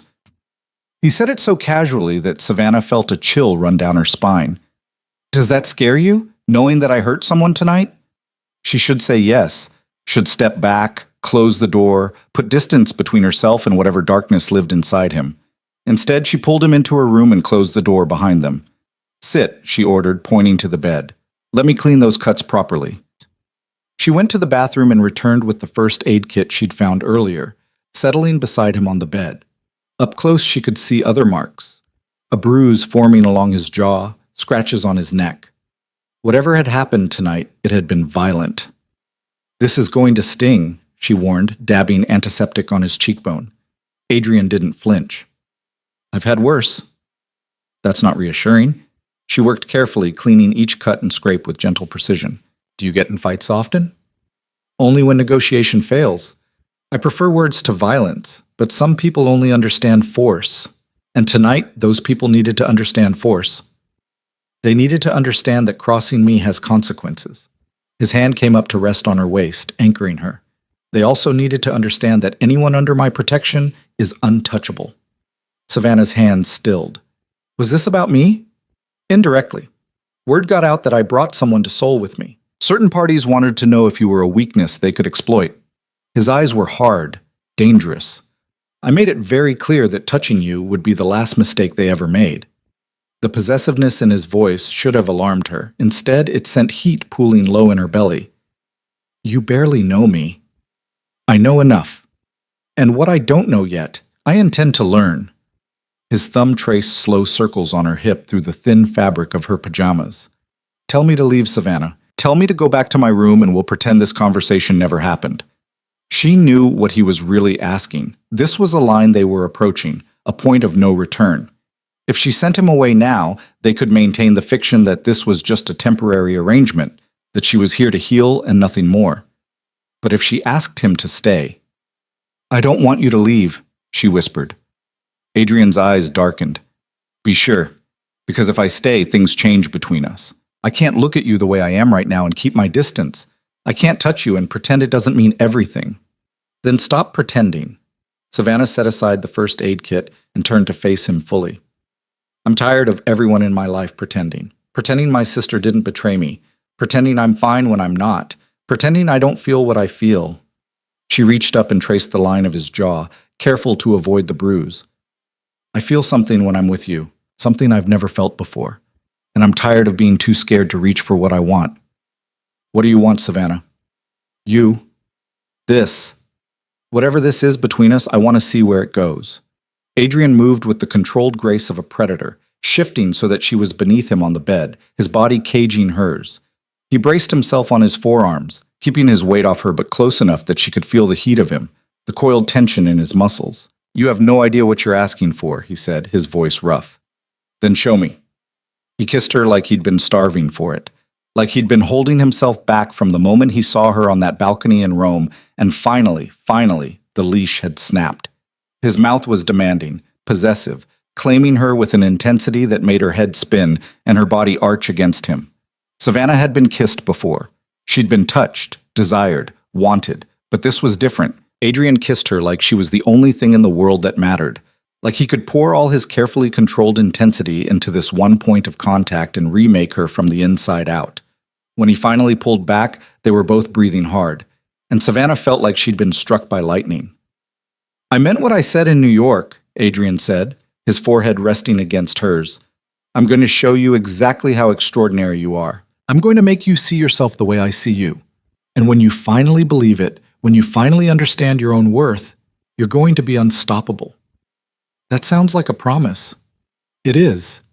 He kissed her again, softer this time, but no less intense. "Stay with me, Savannah. Not because you're running from your old life, but because you're running toward something better, toward yourself." She pulled him closer, losing herself in the heat and the darkness and the terrifying, exhilarating possibility of becoming someone new, someone who took up space, someone who mattered, someone who was seen. The next few weeks unfolded like a fever dream. Adrian kept his word about showing her soul. They ate at hole-in-the-wall restaurants and walked through ancient palaces, visited cutting-edge art galleries and traditional markets where vendors sold everything from silk to live octopus. He introduced her to his world carefully, teaching her how to read the subtle power dynamics in every room they entered, how to recognize danger before it became a threat, how to carry herself like someone who belonged. And at night, in the privacy of his apartment, he taught her other things. How to ask for what she wanted without apologizing. How to take up space without shrinking. How to exist in her own skin without constantly calculating how much room she was allowed to occupy. They didn't sleep together, not in the final sense, and Savannah understood that Adrian was waiting for her to be ready, to choose him from a place of strength rather than desperation. But they grew closer in ways that felt more intimate than sex, learning each other's rhythms and histories, sharing truths in the dark that neither of them had spoken aloud before. But the outside world refused to stay outside forever. It started with the photos. Someone had spotted them at a restaurant in Gangnam, and within hours the images were circulating online. The headlines were predictable. "Jilted sister finds comfort in mystery man's arms. From Rome to Seoul, Savannah Hayes' international romance." Savannah tried to ignore it, but the attention only intensified. Her Instagram was flooded with messages, some supportive, many cruel, all of them treating her life like a reality show they were entitled to comment on. Her mother called 17 times in one day. Emily sent increasingly frantic texts begging her to come home, to talk, to explain what she was doing. Adrian watched the storm building with the detached concern of someone who'd weathered far worse. "We can shut this down," he said one evening, finding her staring at her laptop screen with tears in her eyes. "One phone call and I can make these sites take down the photos. A few more calls and the story dies completely." "How?" "I have influence in places that matter. Leverage over people who control what gets published and what disappears." He closed her laptop gently. Say the word and I'll make this go away. Savannah wanted to say yes, wanted him to wave his hand and erase the ugliness, the invasion, the strangers picking apart her choices. But something stopped her. No, she said finally. Let them talk. I'm tired of hiding from judgment. If they want to make me a story, fine. But I'm not going to let their opinion change what I'm doing or who I'm becoming. Pride flickered in Adrian's eyes. You're learning. I had a good teacher. The attention reached a crescendo when a tabloid published a feature that painted Adrian as everything from a wealthy playboy to a dangerous criminal, with Savannah cast as either his naive victim or his willing accomplice. The article included interviews with unnamed sources who claimed to know Adrian's business dealings, complete with speculation about everything from money laundering to arms trading. Most of it was exaggeration or outright fiction, but enough of it was close to the truth that Savannah felt genuine fear for the first time since arriving in Seoul. Is any of this real? She asked, handing him the article. Adrian scanned it quickly, his expression unchanging. Some of it. They've gotten creative with the details, but the basic framework is accurate. I do move money across borders in ways that governments don't like. I do facilitate deals that exist in legal gray areas, and yes, I have been investigated by at least 3 international agencies, though none of them have been able to make anything stick. Because you're careful. Because I'm very good at what I do. He set the article aside. Does this change things for you? I don't know. Maybe. Savannah wrapped her arms around herself. It's one thing to know abstractly that you're involved in dangerous business. It's another to see it printed in black and white with your name attached. Then ask me whatever you need to ask. I'll tell you the truth. She wanted to ask if he'd ever killed anyone. Wanted to ask if the violence he'd engaged in went beyond the bar fight in that alley. Wanted to ask if loving him, because that's what this was becoming, she could feel it taking root in her chest like something inevitable and terrifying, would eventually destroy her. Instead, she asked, have you ever hurt someone who didn't deserve it? No. The answer was immediate and certain. I've done things I'm not proud of. I've crossed lines that most people wouldn't. But I've never hurt anyone innocent. The people I deal with know the game we're playing. They accept the risks. And me? Did I accept the risks when I came here? You accepted some of them. The attention, the judgment, the possibility that being with me would complicate your life. He moved closer, his hand coming up to cup her face. But I never wanted you to be afraid of me, Savannah. If that's what's happening, if you're looking at me now and seeing a monster, tell me. I'll put you on a plane tonight. No questions, no recriminations, just a clean break. Savannah leaned into his touch, her mind racing. Was she afraid of him?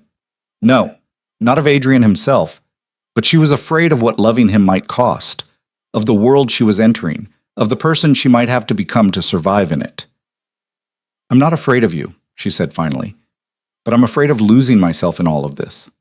The attention, the danger, the intensity of whatever this is between us, it's overwhelming, and I don't know if I'm strong enough to handle it. You're stronger than you think. You've already survived being torn apart by strangers and rebuilt yourself in a foreign city. You've walked into my world knowing it was dangerous and decided you wanted to stay anyway. His thumb traced her cheekbone. That takes a kind of courage most people don't have. Or it takes being so broken that danger feels safer than going home. Maybe both.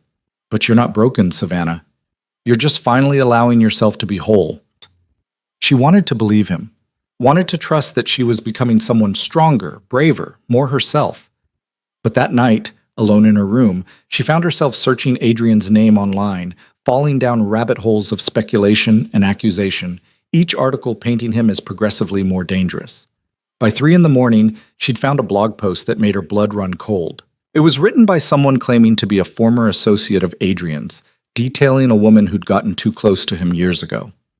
According to the post, when the woman had tried to leave, Adrian had systematically destroyed her life, ruined her career, isolated her from friends and family, and ensured that she could never escape his sphere of influence. The post included photos. A beautiful woman with dark hair and scared eyes, looking over her shoulder like she was being followed. The caption read, "She thought she could walk away. She was wrong." Savannah's hands were shaking as she closed her laptop. It could be lies. The internet was full of people making up stories about powerful men. But what if it wasn't? What if this was who Adrian really was? Not the man who kissed her like she was precious, but the one who destroyed anyone who tried to leave him? She didn't sleep that night, and when morning came, she made a decision that felt both necessary and impossible. She had to leave. Not forever, maybe, but long enough to get perspective, to figure out if what she felt for Adrian was real or just the intoxication of being wanted by someone powerful. Long enough to see if she could stand on her own 2 feet without him there to catch her.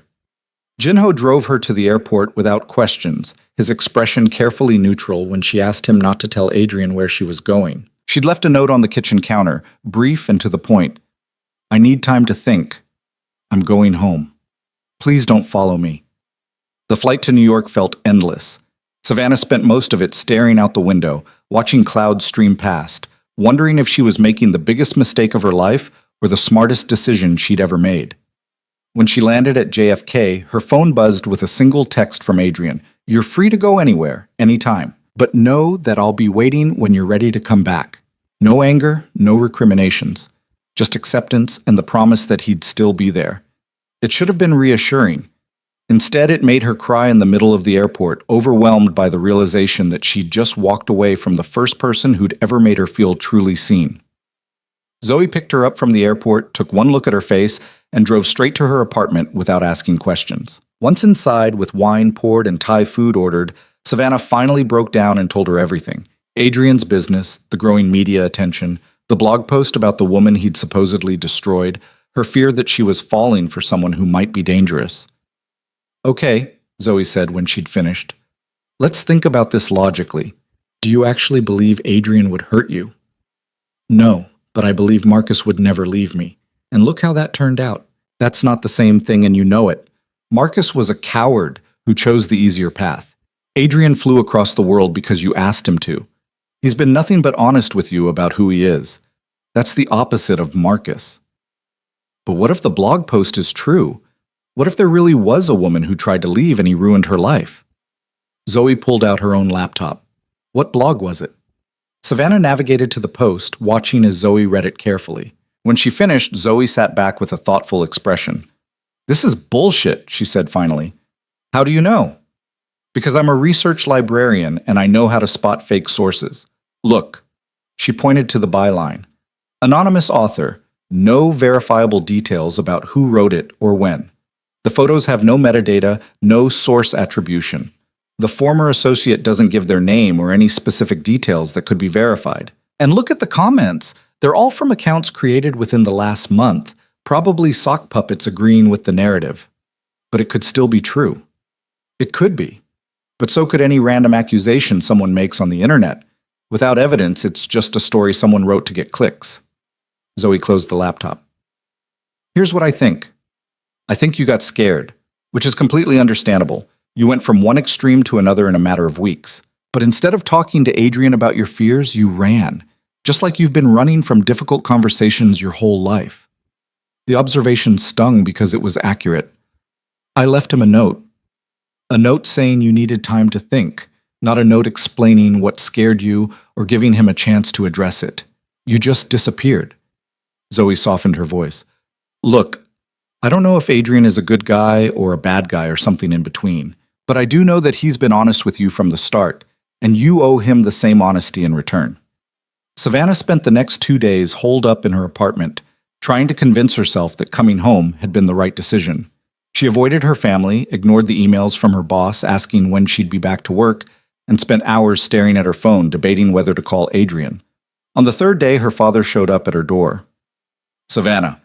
He pulled her into a hug before she could say anything. Your mother said you were back. Why didn't you call? I needed some space. He came inside, settling into her couch with the weariness of someone who'd been fighting an uphill battle. I owe you an apology. Several, actually. But mainly for not standing up for you when Emily and Marcus decided to get married. I should have told them it was wrong. I should have protected you instead of worrying about keeping the peace. Savannah felt tears prick her eyes. Dad, let me finish. I've watched you spend your whole life making yourself smaller so everyone else could feel bigger. I watched Emily take and take and take, and I told myself it was fine because you seemed okay with it. But you weren't okay. And I should have seen that. He reached for her hand. When you left for Seoul, your mother was furious, but I was proud. Finally, you were choosing yourself. I don't know if I was choosing myself or just running away. Maybe both. But either way, you stopped letting other people's expectations control you. That takes strength. He paused. Your mother wants you to come to Sunday dinner. Emily will be there. She wants to talk to you. I can't. Not yet.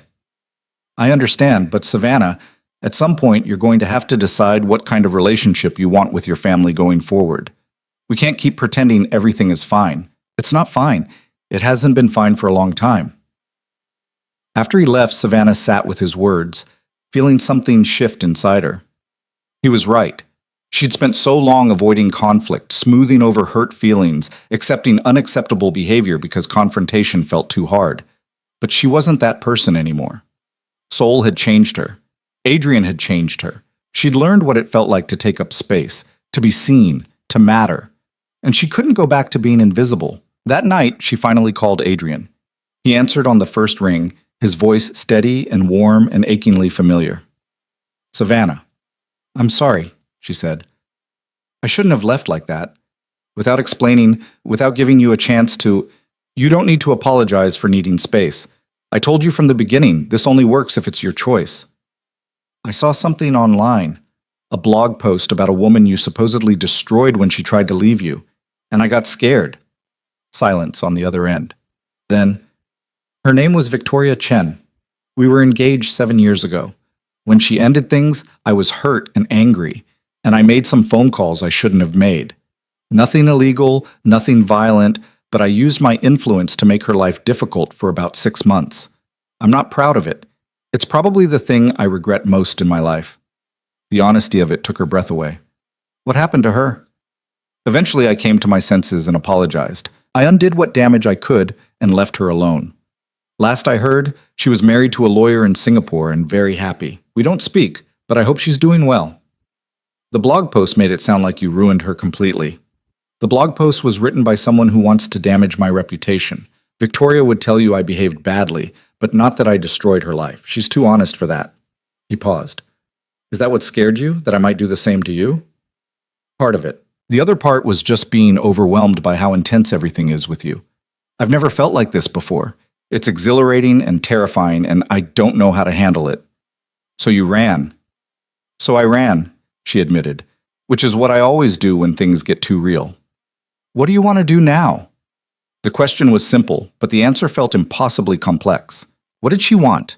To go back to Seoul in Adrian's arms and the life she'd been building there? To stay in New York and try to rebuild bridges with her family? To find some impossible middle ground where she could have both? I don't know, she whispered. I just know I miss you, and I'm tired of running. Then come back, not because I'm asking, but because it's where you want to be. What if I'm not ready? Then wait until you are. I'm not going anywhere, Savannah. When you're ready, if you're ever ready, I'll be here. They talked for another hour, and by the time Savannah hung up, something had settled inside her. She wasn't ready to go back to Seoul yet, but she was ready to stop running from herself. The next Sunday, she went to her family's dinner.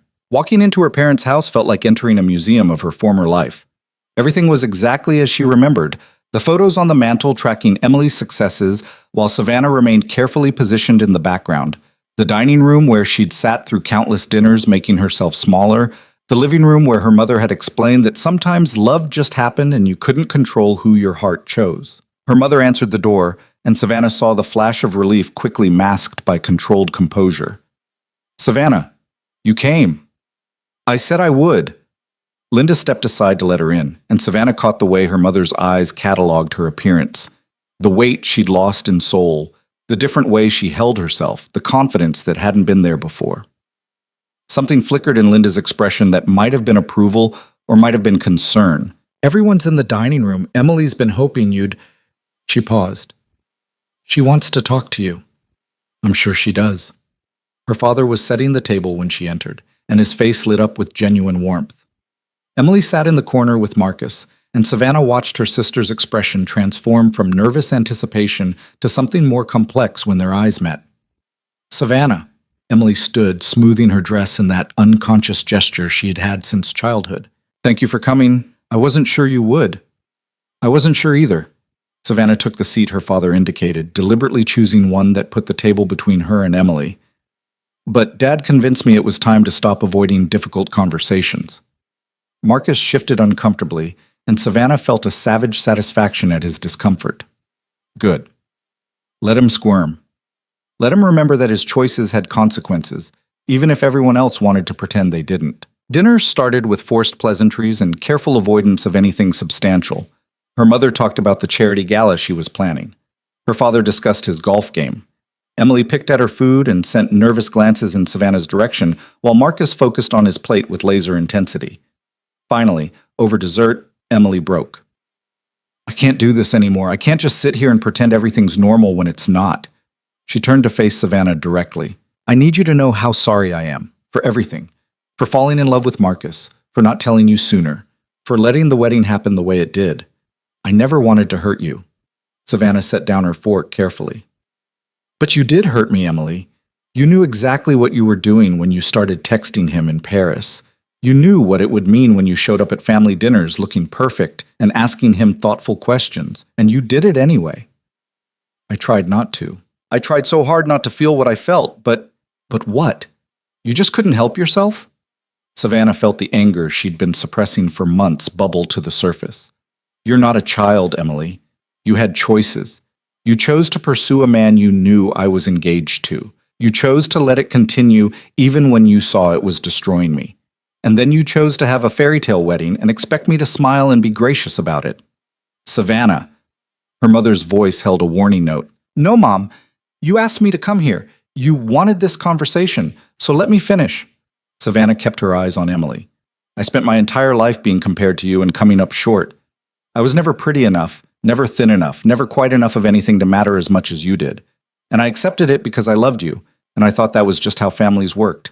But then you took the one thing that was mine, the one relationship where someone had chosen me first, and you took it anyway. Because you could. Because you've always been able to take whatever you wanted, and there's never been a consequence. Emily's eyes filled with tears.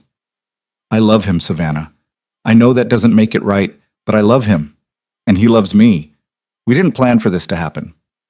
Maybe not, but you let it happen, and that's the part I can't forgive. Savannah stood, her hands steady despite the emotion churning in her chest. I came here tonight because I needed to tell you this to your face instead of running away from it. You hurt me in a way I'm not sure I'll ever completely get over, and I need you to acknowledge that instead of making excuses about love just happening. I do acknowledge it. Emily was crying openly now. I know I hurt you. I know I was selfish, and I'm so sorry. Are you sorry enough to have made a different choice if you could do it over? The question hung in the air like a guillotine blade. Emily opened her mouth, closed it, glanced at Marcus. And in that hesitation, Savannah had her answer. That's what I thought. Savannah picked up her purse. I'm glad you're happy, Emily. I really am. But I can't be around you right now. Maybe not for a long time. Because every time I look at you, I see the person who taught me that even my own sister thought I was disposable. Savannah, please don't go. Emily reached for her, but Savannah stepped back. I need to go. I need to figure out who I am when I'm not performing for this family, when I'm not making myself smaller so everyone else can feel bigger. She looked at her mother. You wanted me to come to Sunday dinner and pretend everything was fine, but it's not fine. It won't be fine for a long time, and I'm done pretending. She left before anyone could respond, her heart pounding, but her head clear. She'd spent so long being afraid of conflict, of disappointing people, of causing scenes. But standing up for herself, naming the hurt instead of swallowing it, that felt like breathing for the first time in years. Zoe was waiting outside in her car, as promised. She took one look at Savannah's face and handed her a bottle of water. How bad was it? Terrible and perfect at the same time. I told them everything I've been holding back for months. Years, maybe. Savannah twisted the cap off the water bottle. Emily asked if I could forgive her. I told her I couldn't. Not yet. Maybe not ever. How do you feel? Lighter? Scared? Like I just burned down a bridge I've been standing on my whole life. She took a long drink. But also like I made the right choice. I can't go back to being the person who makes everyone else comfortable at my own expense. Good. Because that person was exhausting to watch. Zoe pulled into traffic. So what now? Are you going back to Seoul? Savannah pulled out her phone and looked at the last text from Adrian. The message was 2 days old. Thinking of you. Take all the time you need. She typed a response before she could second-guess herself. I'm ready to come back if the offer still stands. The reply came within seconds. The offer will always stand. I'll send you the flight details. 3 days later, Savannah was back on a plane to Seoul, but everything felt different this time. She wasn't running away from something. She was running toward what she wanted, what she'd chosen, with full knowledge of what it meant and what it would cost. Adrian was waiting when she cleared customs, and the sight of him made her breath catch. He looked exactly as she remembered. Sharp suit, sharper eyes that contained intensity that made everyone around him fade into background noise. But when he saw her, something in his expression softened into relief and something warmer, something that looked almost like joy. Welcome home, he said, and the word hit her with unexpected force. Home. Not New York, not her apartment, not her family's house. This city, this man, this life she was choosing. I'm sorry I left, she said as they walked to the car. I got scared and I ran instead of talking to you about it. You came back, that's what matters. He held the car door open for her. Did you get what you needed in New York? I think so. I told my family how I really felt. I set boundaries. I stopped pretending everything was fine when it wasn't. She settled into the seat beside him. It was awful and necessary, and I'm glad I did it. That's growth. Adrian's hand found hers, their fingers interlacing with a familiarity that felt both new and inevitable. I'm proud of you. The words settled into her chest like warmth spreading through cold water. When was the last time someone had been proud of her for being honest instead of for being accommodating? When had anyone celebrated her setting boundaries instead of asking her to be more understanding? Back at the apartment, Savannah found that Adrian had left everything exactly as it was when she'd fled. Her room untouched, her belongings in place, as if he'd known all along that she would come back. I wasn't sure you would return, he admitted over dinner that night. But I hoped, so I made sure you'd have a home to come back to if you chose to. What would you have done if I'd stayed in New York? Waited, given you space, eventually moved on maybe, though I'm not sure I could have. He set down his chopsticks and looked at her directly. I told you in New York that I'm not built for half measures. That's still true. If we're doing this, really doing this, I need to know you're all in, not running anymore, not second-guessing every time things get hard. I'm all in, Savannah said, and felt the truth of it resonate through her entire body. I'm choosing this. Choosing you. Choosing to see where this goes. Even knowing what I am, what my world looks like. Especially knowing that. You've never lied to me about who you are. That's more than most people in my life have given me. Adrian reached across the table and pulled her to him, the kiss deep and claiming and full of the promise that had been building between them since Rome. When they finally broke apart, Savannah was breathless and dizzy and absolutely certain. Stay with me tonight, he said. Not in your room. With me. This time there was no hesitation, no fear. Savannah let him lead her to his bedroom, let him undress her with reverent hands and kiss every inch of skin he revealed. He made love to her like she was something precious and powerful all at once, like he'd been waiting his entire life to touch her exactly like this. Afterward, wrapped in his arms with the city lights painting patterns on the ceiling, Savannah felt more herself than she'd ever felt before. This was what it meant to be chosen. Not as a consolation prize or a convenient option, but as the only choice that mattered. The next few weeks were a masterclass in intensity. Adrian pulled her deeper into his world. Not the dangerous parts, not yet, but the edges where power met pleasure and influence was currency. She met his associates at elegant dinners where conversations carried 3 meanings and every gesture was calculated. She learned to read the room the way he did, understanding who held real power versus who just looked like they did. And she thrived. The woman who'd spent her life being overlooked discovered that when she stopped apologizing for existing, people paid attention. Adrian taught her how to leverage that attention, how to use it without being used by it. He introduced her to designers who created clothes that made her feel powerful instead of apologetic, took her to events where her presence beside him sent clear messages about her importance, showed her what it felt like to matter. But the idyll couldn't last forever. It shattered on a Tuesday evening when they returned to the apartment to find it had been broken into. Nothing was taken. That was what made it terrifying. Everything was exactly where it should be, except for a single photograph placed deliberately on the coffee table. The photograph showed Savannah leaving a cafe 3 days earlier, alone, unaware she was being watched. Someone had drawn a red X over her face. Adrian's expression went cold and deadly in a way Savannah had never seen before. He pulled out his phone and made 3 calls in rapid Korean, his voice clipped and furious. Then he turned to her with carefully controlled calm. "Pack a bag, we're leaving. Now." "Adrian, what's happening?" "Someone's sending me a message. They're telling me they can get to you whenever they want." He was already moving through the apartment, checking windows, examining locks. "I need to get you somewhere safe while I handle this." "Handle it how?" "However I need to." He stopped, seeming to realize how that sounded. "I'm not going to let anyone hurt you, Savannah. But that means I need to eliminate the threat. And that's going to get ugly." Savannah thought about running, about getting on a plane back to New York and leaving this world of threats and broken into apartments, and men who spoke casually about eliminating problems. But she'd promised herself she was done running, and more than that, she'd promised Adrian she was all in. "Tell me what you need me to do." Something shifted in his expression, surprise maybe, or respect. "I need you to go with Jin-ho to a safe house outside the city. Stay there until I come for you. Don't open the door for anyone else, don't make any calls, don't tell anyone where you are." "How long?" "I don't know, a few days at most." He pulled her against him, the embrace fierce and protective. "I know this is frightening, but I've dealt with threats before. I know how to handle this." "Who's doing this? Why?" "Someone who thinks you're my weakness. Someone who wants to see if threatening you will make me negotiate." His hand curved around the back of her neck, holding her close. "They're about to learn that threatening you makes me vengeful." Jin-ho drove her to a house in the countryside, 2 hours from Seoul, while Adrian disappeared into the night to do whatever violent, necessary things he did when people crossed him. The safe house was small but comfortable, stocked with food and books, and everything she might need for an extended stay.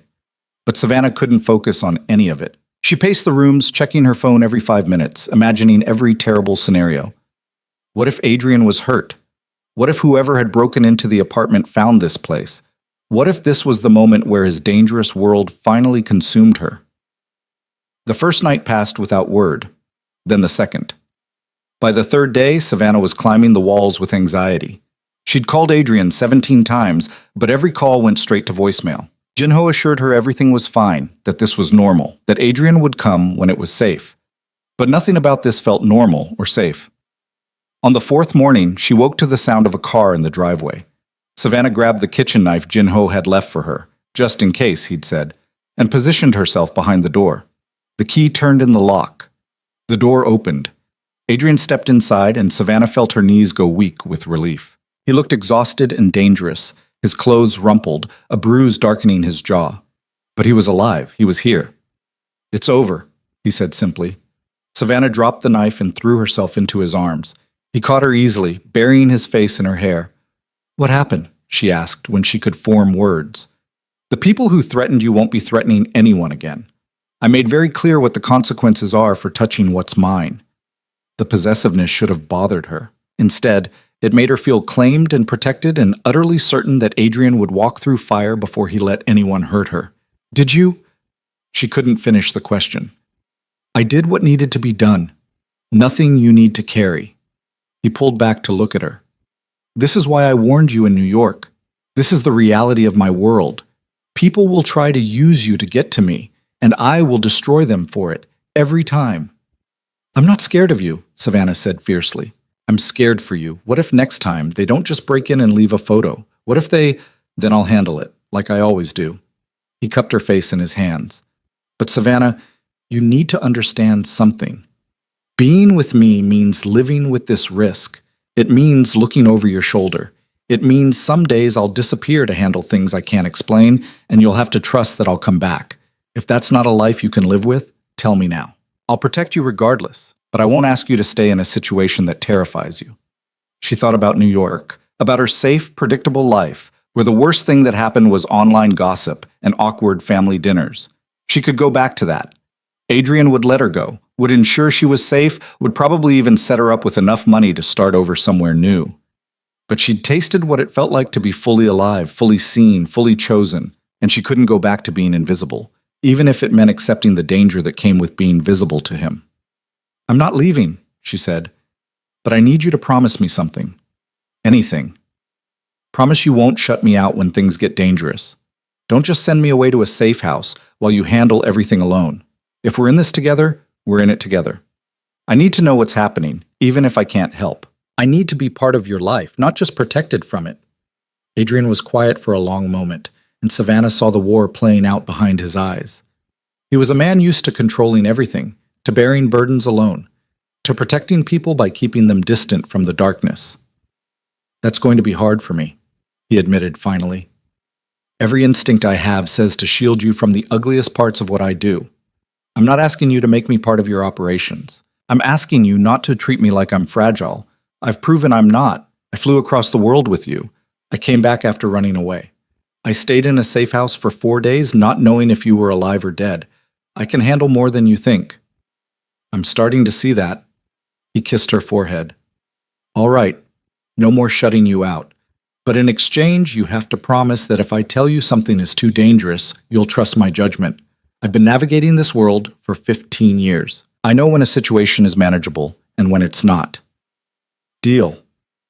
They went back to Seoul the next day, to an apartment that had been swept for bugs and fitted with upgraded security. Adrian had assigned additional protection, men who appeared and disappeared like shadows, always watching, always vigilant. It should have felt oppressive. Instead, it felt like proof that he meant what he'd said. No one would touch her. Not while he was alive to prevent it. But the attack had changed something fundamental. The media attention, which had been dying down, suddenly exploded again. Someone had leaked information about the break-in, carefully edited to make it sound like Savannah was in danger because of Adrian's criminal activities. The headlines were vicious. "American woman in peril. Dating a crime boss has consequences." Savannah Hayes trapped in dangerous romance. The worst part was the comments from people who'd previously been on her side. The ones who'd defended her during the wedding scandal now turned on her, saying she'd brought this on herself by getting involved with someone obviously dangerous. Her mother called, crying and begging her to come home. Emily sent a long email detailing all the ways this relationship was going to destroy her. And then the death threats started. They came through email, social media, even physical mail forwarded from her New York address. Most were generic, strangers online who felt entitled to an opinion about her life. But some were specific enough to be frightening. People who knew where she'd been, what she'd done, details that should have been private. Adrian wanted to shut it all down, to use his influence to erase her online presence completely. But Savannah refused. "If I let them scare me into hiding, they win," she said. "I'm tired of being bullied into making myself smaller. If people want to hate me, fine, but I'm not going to apologize for choosing my own life." "Even if choosing your own life puts you in danger?" "You said yourself, the danger comes from your enemies, not from random internet trolls. And you're handling your enemies." She squeezed his hand. "I can handle some ugly comments online." But it wasn't just comments. 3 weeks after the break-in, Savannah received a package. Inside was a photo of her and Adrian at dinner the night before, taken through the restaurant window. On the back, someone had written, "She won't last." They never do. Adrian went quiet and dangerous when he saw it. This isn't random. Someone is watching you specifically, someone who knows our routines. What does that mean? It means there's a leak. Someone close to us is feeding information to people who want to hurt me through you. His eyes were cold with calculation. I'm going to find out who, and when I do, Adrian. Savannah caught his face, forcing him to look at her. Don't become the monster they think you are, just to protect me. I'm already the monster, Savannah. I've just been pretending to be civilized for your benefit. The words should have terrified her. Instead, they crystallized something she'd been feeling but hadn't named. Adrian was dangerous. He operated outside the law, controlled things through force and influence, and had built his empire on the kind of moral flexibility that most people condemned. But he was also the only person who'd ever looked at her and seen someone worth protecting, worth fighting for, worth burning the world down to keep safe. She kissed him hard, pouring everything she felt into it, the fear and the certainty, the love and the understanding that loving him meant accepting all of him, even the parts that scared her. Then be the monster, she whispered against his mouth. Just come back to me when you're done. He left that night, taking 3 of his most trusted men and disappearing into whatever shadows he operated in. And Savannah waited, no longer naive enough to think waiting was passive or weak. Waiting was its own kind of strength. Trusting him to come back was its own kind of bravery.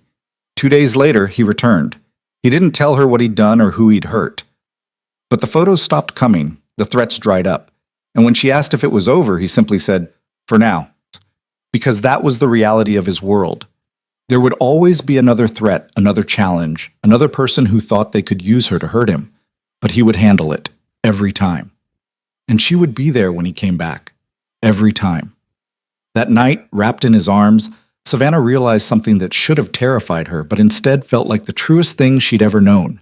She loved him, not despite his darkness, but inclusive of it. She loved his ruthlessness and his tenderness, his violence and his protection, his willingness to destroy anyone who threatened what was his, and his absolute devotion to keeping her safe. "I love you," she said into the darkness. His arms tightened around her. "I know. I've known since you came back from New York. Maybe before that. You never said.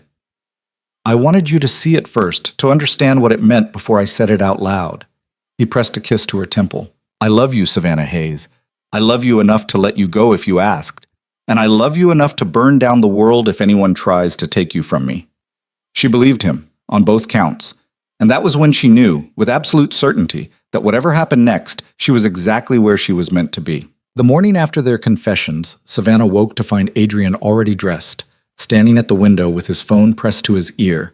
His voice was low and urgent, speaking rapid Korean that she'd started to recognize as his business tone, the one that meant something serious was happening. He ended the call and turned to find her watching him. "We have a problem." Savannah sat up, pulling the sheet around herself. "What kind of problem?" "The kind that's been building for months. The people I've been dealing with, the ones who broke in, who sent the photos, they're not backing down. They're escalating." He crossed to the bed and sat beside her. "Their leader wants a meeting, face to face, and he's insisting you be there." "Me? Why would he want me there?" "Because he thinks you're my weakness. He wants to see if he can use you to force concessions I wouldn't otherwise make." Adrian's jaw was tight with barely controlled fury. "I'm not taking you into that situation. I'll go alone." "What happens if you go alone?" "Either we reach an agreement, or this turns into a war that will consume the next year of my life and put everyone I care about in danger." "And if I go with you?" "Then he sees that threatening you affects me, which gives him leverage. It's a trap either way." Adrian took her hand. "I need to shut this down permanently. And that means making a move he won't expect." "What kind of move?" He was quiet for a long moment, and Savannah saw him weighing how much to tell her versus how much to shield her from. Finally, he seemed to make a decision. "I'm going to offer him a deal. Territory he's wanted for years in exchange for leaving you, leaving us, completely alone. It'll cost me, but it'll end this." "What if he doesn't accept?" "Then I eliminate the threat, permanently." He said it so calmly, like they were discussing dinner plans instead of life and death. "But I'm hoping it doesn't come to that. I'm tired of this, Savannah. Tired of looking over my shoulder.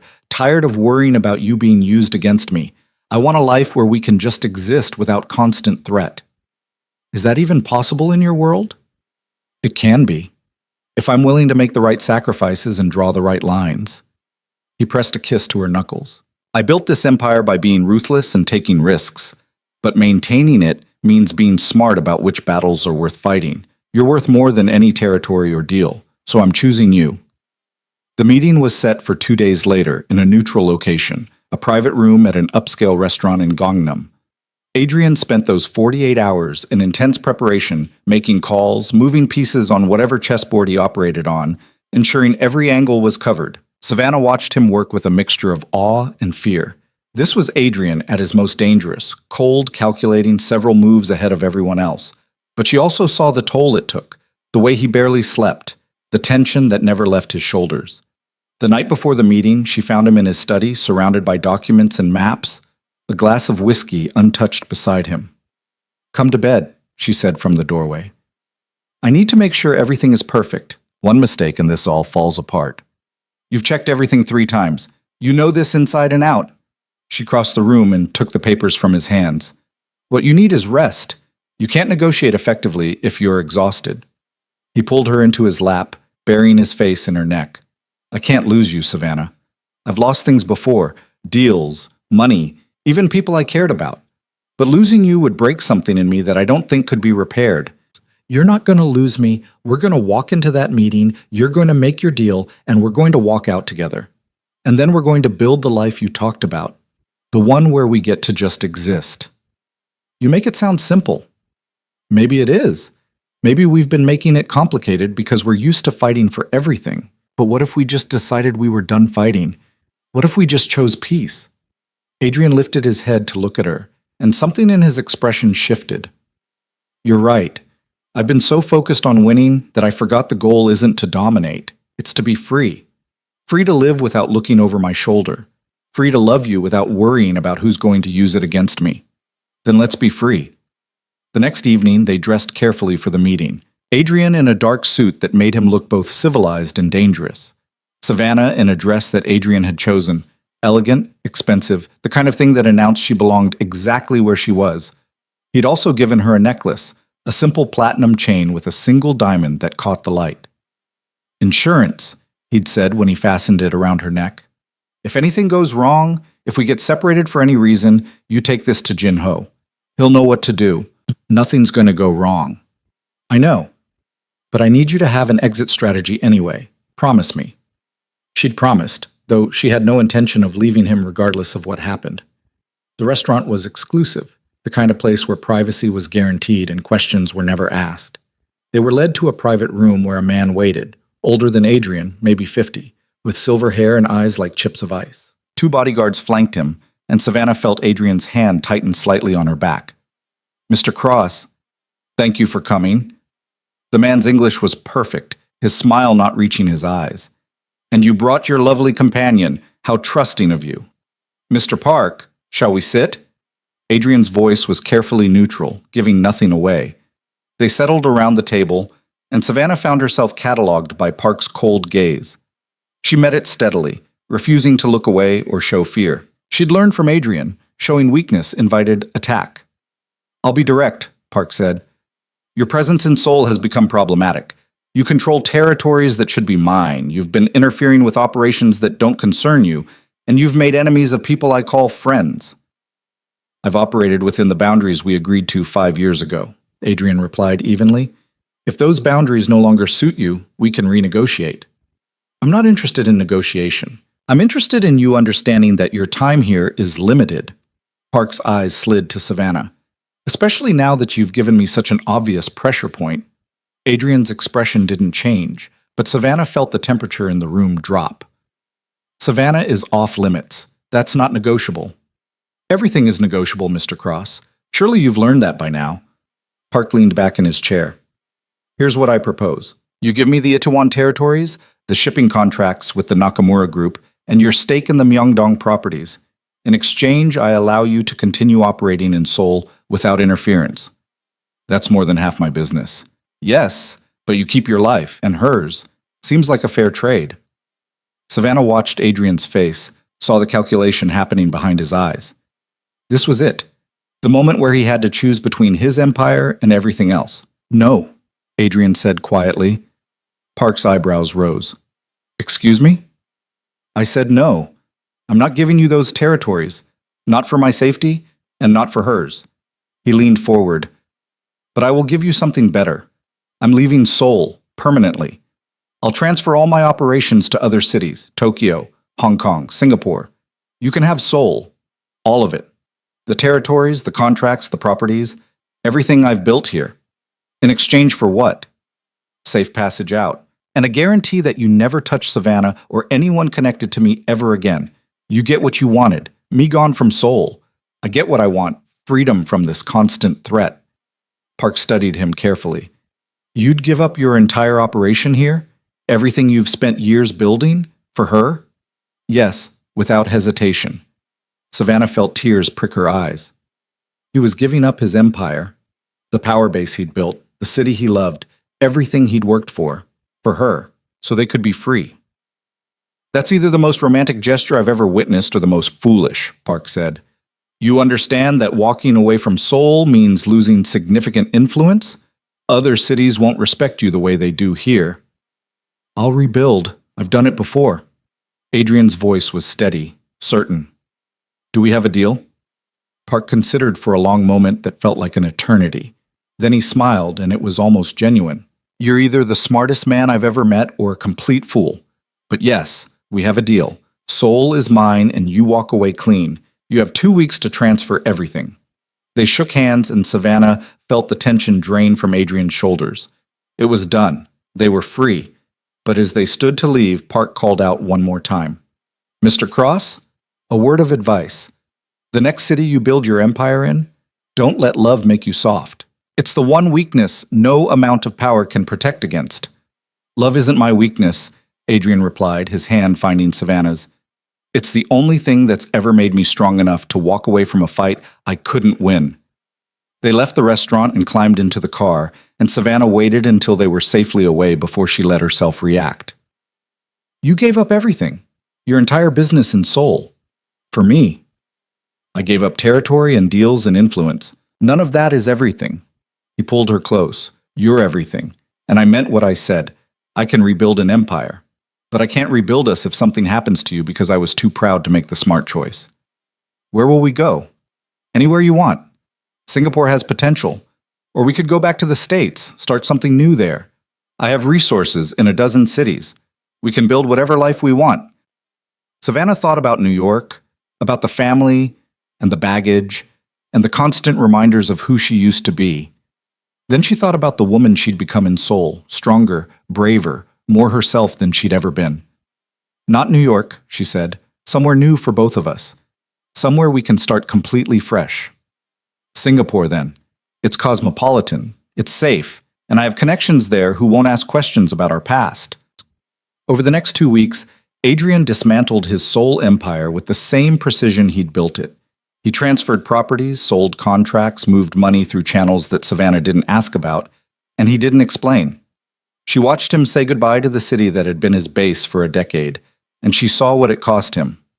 But he never hesitated, never second-guessed the choice, because he'd chosen her, and everything else was negotiable. They landed in Singapore on a warm evening, the city glittering like something out of a dream. Adrian had secured them a penthouse overlooking Marina Bay, and as Savannah stood at the window watching the light show on the water, she felt something settle inside her.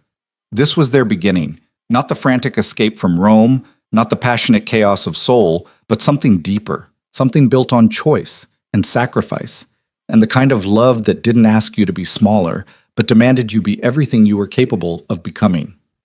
Are you happy? Adrian asked, coming to stand behind her, his arms wrapping around her waist. I'm happy. Are you? You gave up so much. I gave up buildings and contracts and influence in one city. I gained a life with you in it. That's not even close to an equal trade. I got the better deal by far. Savannah turned in his arms to face him. What happens now? Now we build something new. I'll start smaller this time, more legitimate. I'm tired of operating in shadows, tired of always looking over my shoulder.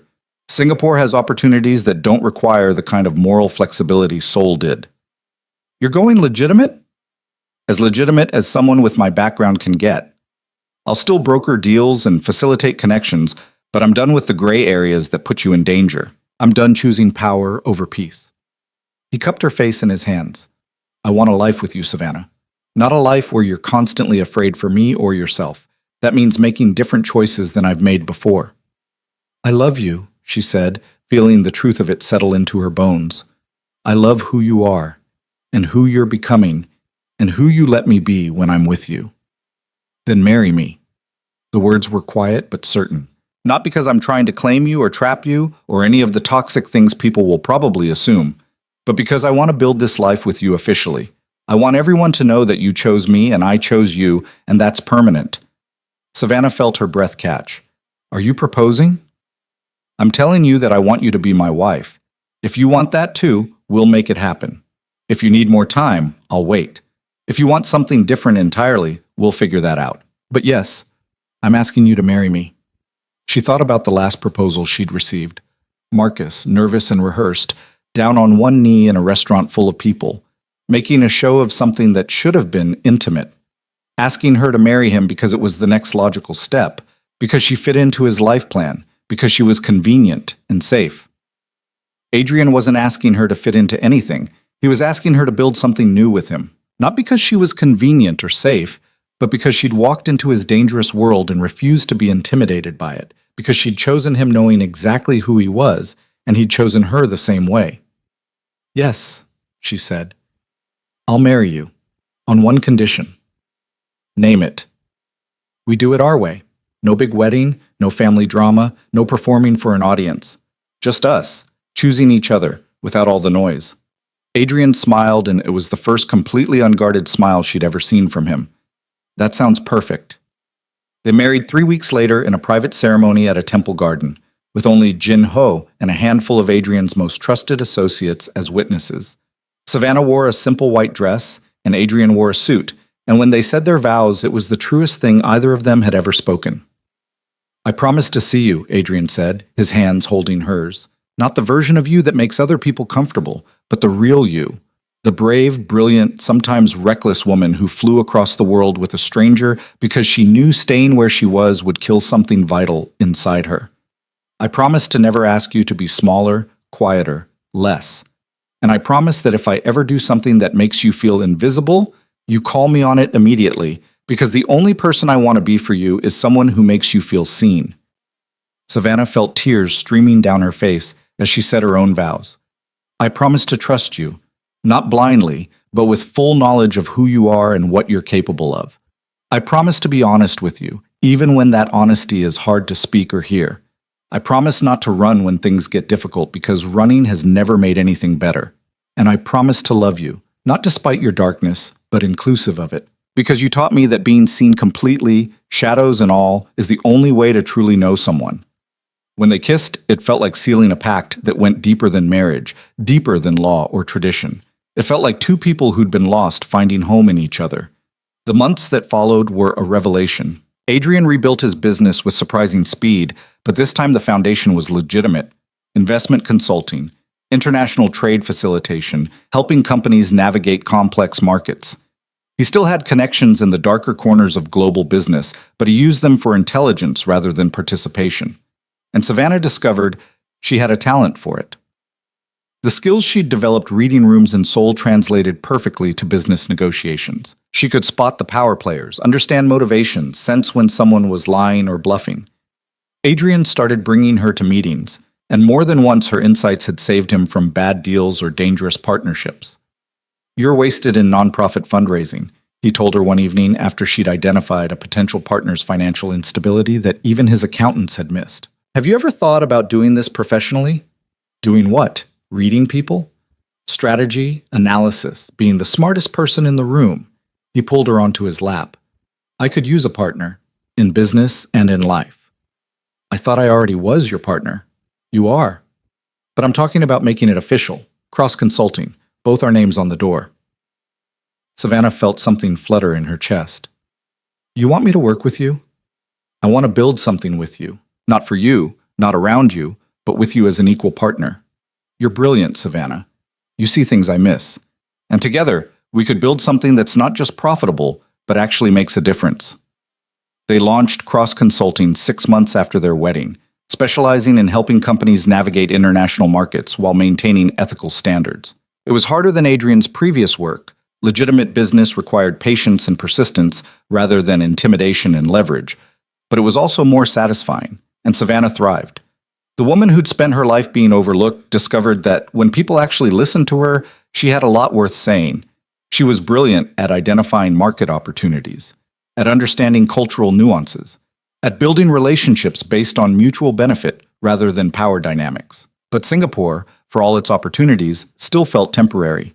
They'd built a life there, but it wasn't home. Not the way Seoul had been for Adrian, not the way New York had been for Savannah before it became a cage. "I want to go back to the States," Savannah said one evening. "Not New York, somewhere new. Somewhere we can build something that's really ours." "Where are you thinking?" "San Francisco. It's cosmopolitan enough to be interesting, different enough from New York to feel like a fresh start, and the business climate is perfect for what we're doing." Adrian considered it. San Francisco works, good tech connections, International business community, far enough from your family to maintain boundaries, but close enough to visit if you want to.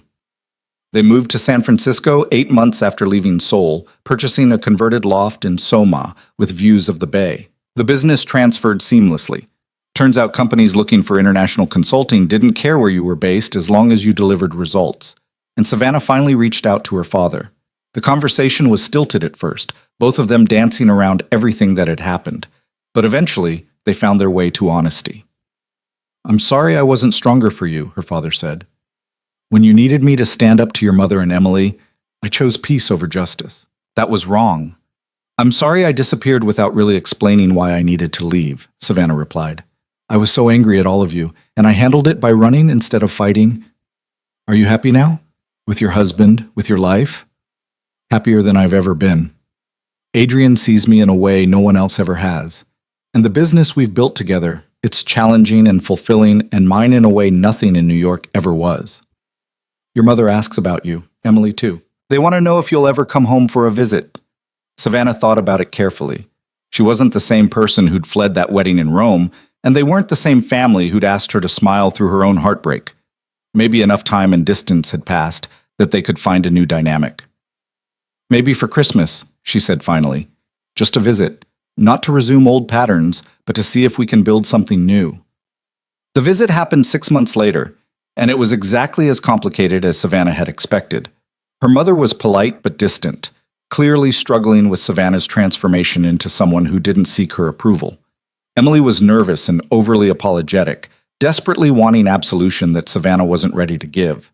But there was also growth. When Emily started to make excuses about the wedding, Savannah stopped her gently. "I'm not interested in rehashing the past. What happened happened. If we're going to have a relationship going forward, it has to be based on who we are now, not who we were then." "Can you ever forgive me?" Emily asked, tears in her eyes. "I don't know. Maybe someday. But right now, I'm focused on building a life that doesn't revolve around family drama. You're my sister, and I don't hate you, but I also don't trust you the way I used to, and that's a consequence you'll have to live with." It wasn't the reconciliation Emily wanted, but it was honest. And honesty, Savannah had learned, was worth more than false peace. Marcus, mercifully, was visiting his parents and not present. Savannah suspected Emily had arranged it that way, and she was grateful. Some bridges were better left burned. Adrian joined her for the last dinner before they flew back to San Francisco, and watching him interact with her family was fascinating. He was polite, charming even, but there was an undercurrent of steel that made it very clear he would tolerate no disrespect toward Savannah. When Linda made a subtle comment about Savannah's weight, "You're looking healthy, dear," Adrian cut in smoothly. "She looks happy. That's what matters." And when Emily tried to probe about their business, asking in that particular way she had that was really judgment disguised as curiosity, Adrian simply said, "We're very successful. Savannah's brilliant at what she does. I'm lucky to have her as a partner." It was a masterclass in setting boundaries while maintaining civility, and Savannah fell in love with him all over again watching him defend her without making it a fight. On the flight home, she asked him what he'd thought of her family. "They're exactly what you described. People who love you, but don't really see you. People who want you to fit into their idea of who you should be, rather than celebrating who you actually are." He took her hand. "I'm glad we visited, and I'm equally glad we're leaving." "Me too." 2 years after leaving Seoul, Savannah and Adrian had built an empire that looked nothing like his old one, and everything like what they'd both needed. Cross-consulting was profitable and respected, working with companies that wanted to expand globally while maintaining ethical standards. They had offices in San Francisco, Singapore, and Tokyo, and a client list that included Fortune 500 companies and promising startups alike. But more importantly, they had a life. They traveled for business, but always came home to each other. They built a network of friends who valued them for who they were rather than what they could provide. They created space for quiet evenings and passionate arguments and everything in between. And when Savannah discovered she was pregnant, it felt like the final piece of a puzzle she hadn't known she was building. "We're going to have a baby," she said, handing Adrian the test with shaking hands. He stared at it for a long moment, and when he looked up, his eyes were bright with emotion. "A baby. We're going to be parents." "Are you happy? We never really talked about whether we wanted kids." "I'm terrified and thrilled in equal measure, but yes, I'm happy. Incredibly happy." He pulled her close. We're going to do this differently than our parents did. We're going to raise a child who knows they're enough exactly as they are, who never has to perform for love or shrink to make others comfortable. We're going to screw it up sometimes, Savannah said. All parents do. Probably. But we'll apologize when we do, and we'll let them be whoever they need to be, even if it's nothing like what we expected. Their daughter was born on a sunny morning in San Francisco, with a full head of dark hair and eyes that saw everything. They named her Julia, after no one in particular, because she was entirely her own person from the moment she took her first breath. Watching Adrian hold their daughter for the first time, Savannah felt her heart overflow with the enormity of what they'd built. Not just a business or a marriage, but a whole new family built on choice and honesty and the kind of love that demanded everyone show up as their full selves. 3 years later, they stood together at the opening of the Hayes Cross Foundation, a nonprofit dedicated to helping women escape toxic relationships and rebuild their lives. They'd funded it entirely themselves, pooling resources and connections to create something that might have helped Savannah if it had existed when she needed it. The foundation offered counseling, job training, temporary housing, and most importantly, a community of people who understood what it meant to feel invisible and were committed to making sure no one else felt that way. Savannah's father attended the opening, proud and tearful. Her mother sent flowers, but didn't come. Some bridges would never be fully repaired, and Savannah had made peace with that. Emily sent a generous donation and a card that said simply, "I'm proud of you." It wasn't everything, but it was something. At the end of the night, after all the guests had left and the speeches were over, Adrian found Savannah standing in the empty event space, Julia asleep against her shoulder. "What are you thinking?" he asked. "I'm thinking about that balcony in Rome, the night I called you. I was so lost and I had no idea that asking for help would lead here, to all of this." She looked around at the foundation offices, at the photos of women they'd already helped, at the future they were building. "Sometimes I can barely remember who I was before you. I remember. You were brave and brilliant and so convinced you were invisible that you'd nearly disappeared entirely." He wrapped his arms around both of them, his wife and daughter, his whole world. "I didn't change you, Savannah. I just gave you space to become who you were always meant to be." "We gave each other that space," she corrected. "You taught me to take up room. I taught you that vulnerability isn't weakness. We made each other better." "We did, and we're going to keep doing it. For ourselves, for Julia, for everyone who needs to know that being seen is possible." Savannah looked out the window at San Francisco glittering in the darkness. Somewhere out there were women standing on metaphorical balconies, feeling invisible and lost and convinced they had to accept whatever crumbs of love and respect came their way. And now, because of what she and Adrian had built, some of them would get a phone call or find a website or hear about a foundation that specialized in seeing people, really seeing them, and helping them become who they were meant to be. It wasn't the ending Savannah had imagined when she made that desperate call from Rome. It was better. Because she'd learned that the best endings weren't about rescue. They were about choosing yourself, over and over, until choosing yourself became so natural you couldn't imagine living any other way. "Ready to go home?" Adrian asked. Savannah adjusted their sleeping daughter and took her husband's hand. "Yeah, let's go home." And they did, together, the way they'd been doing everything since that night in Rome, when one woman had been brave enough to ask for help and one man had been brave enough to answer, the way they would keep doing for the rest of their lives, choosing each other, choosing honesty, choosing to be seen and to see each other completely. Because that, Savannah had learned, was what love actually looked like. Not the fairy tale her sister had stolen, not the performance her family had demanded, but the messy, complicated, absolutely real thing she'd built with Adrian, a love that didn't ask anyone to be smaller, but demanded they both be everything they were capable of becoming. And that was more than enough. It was everything.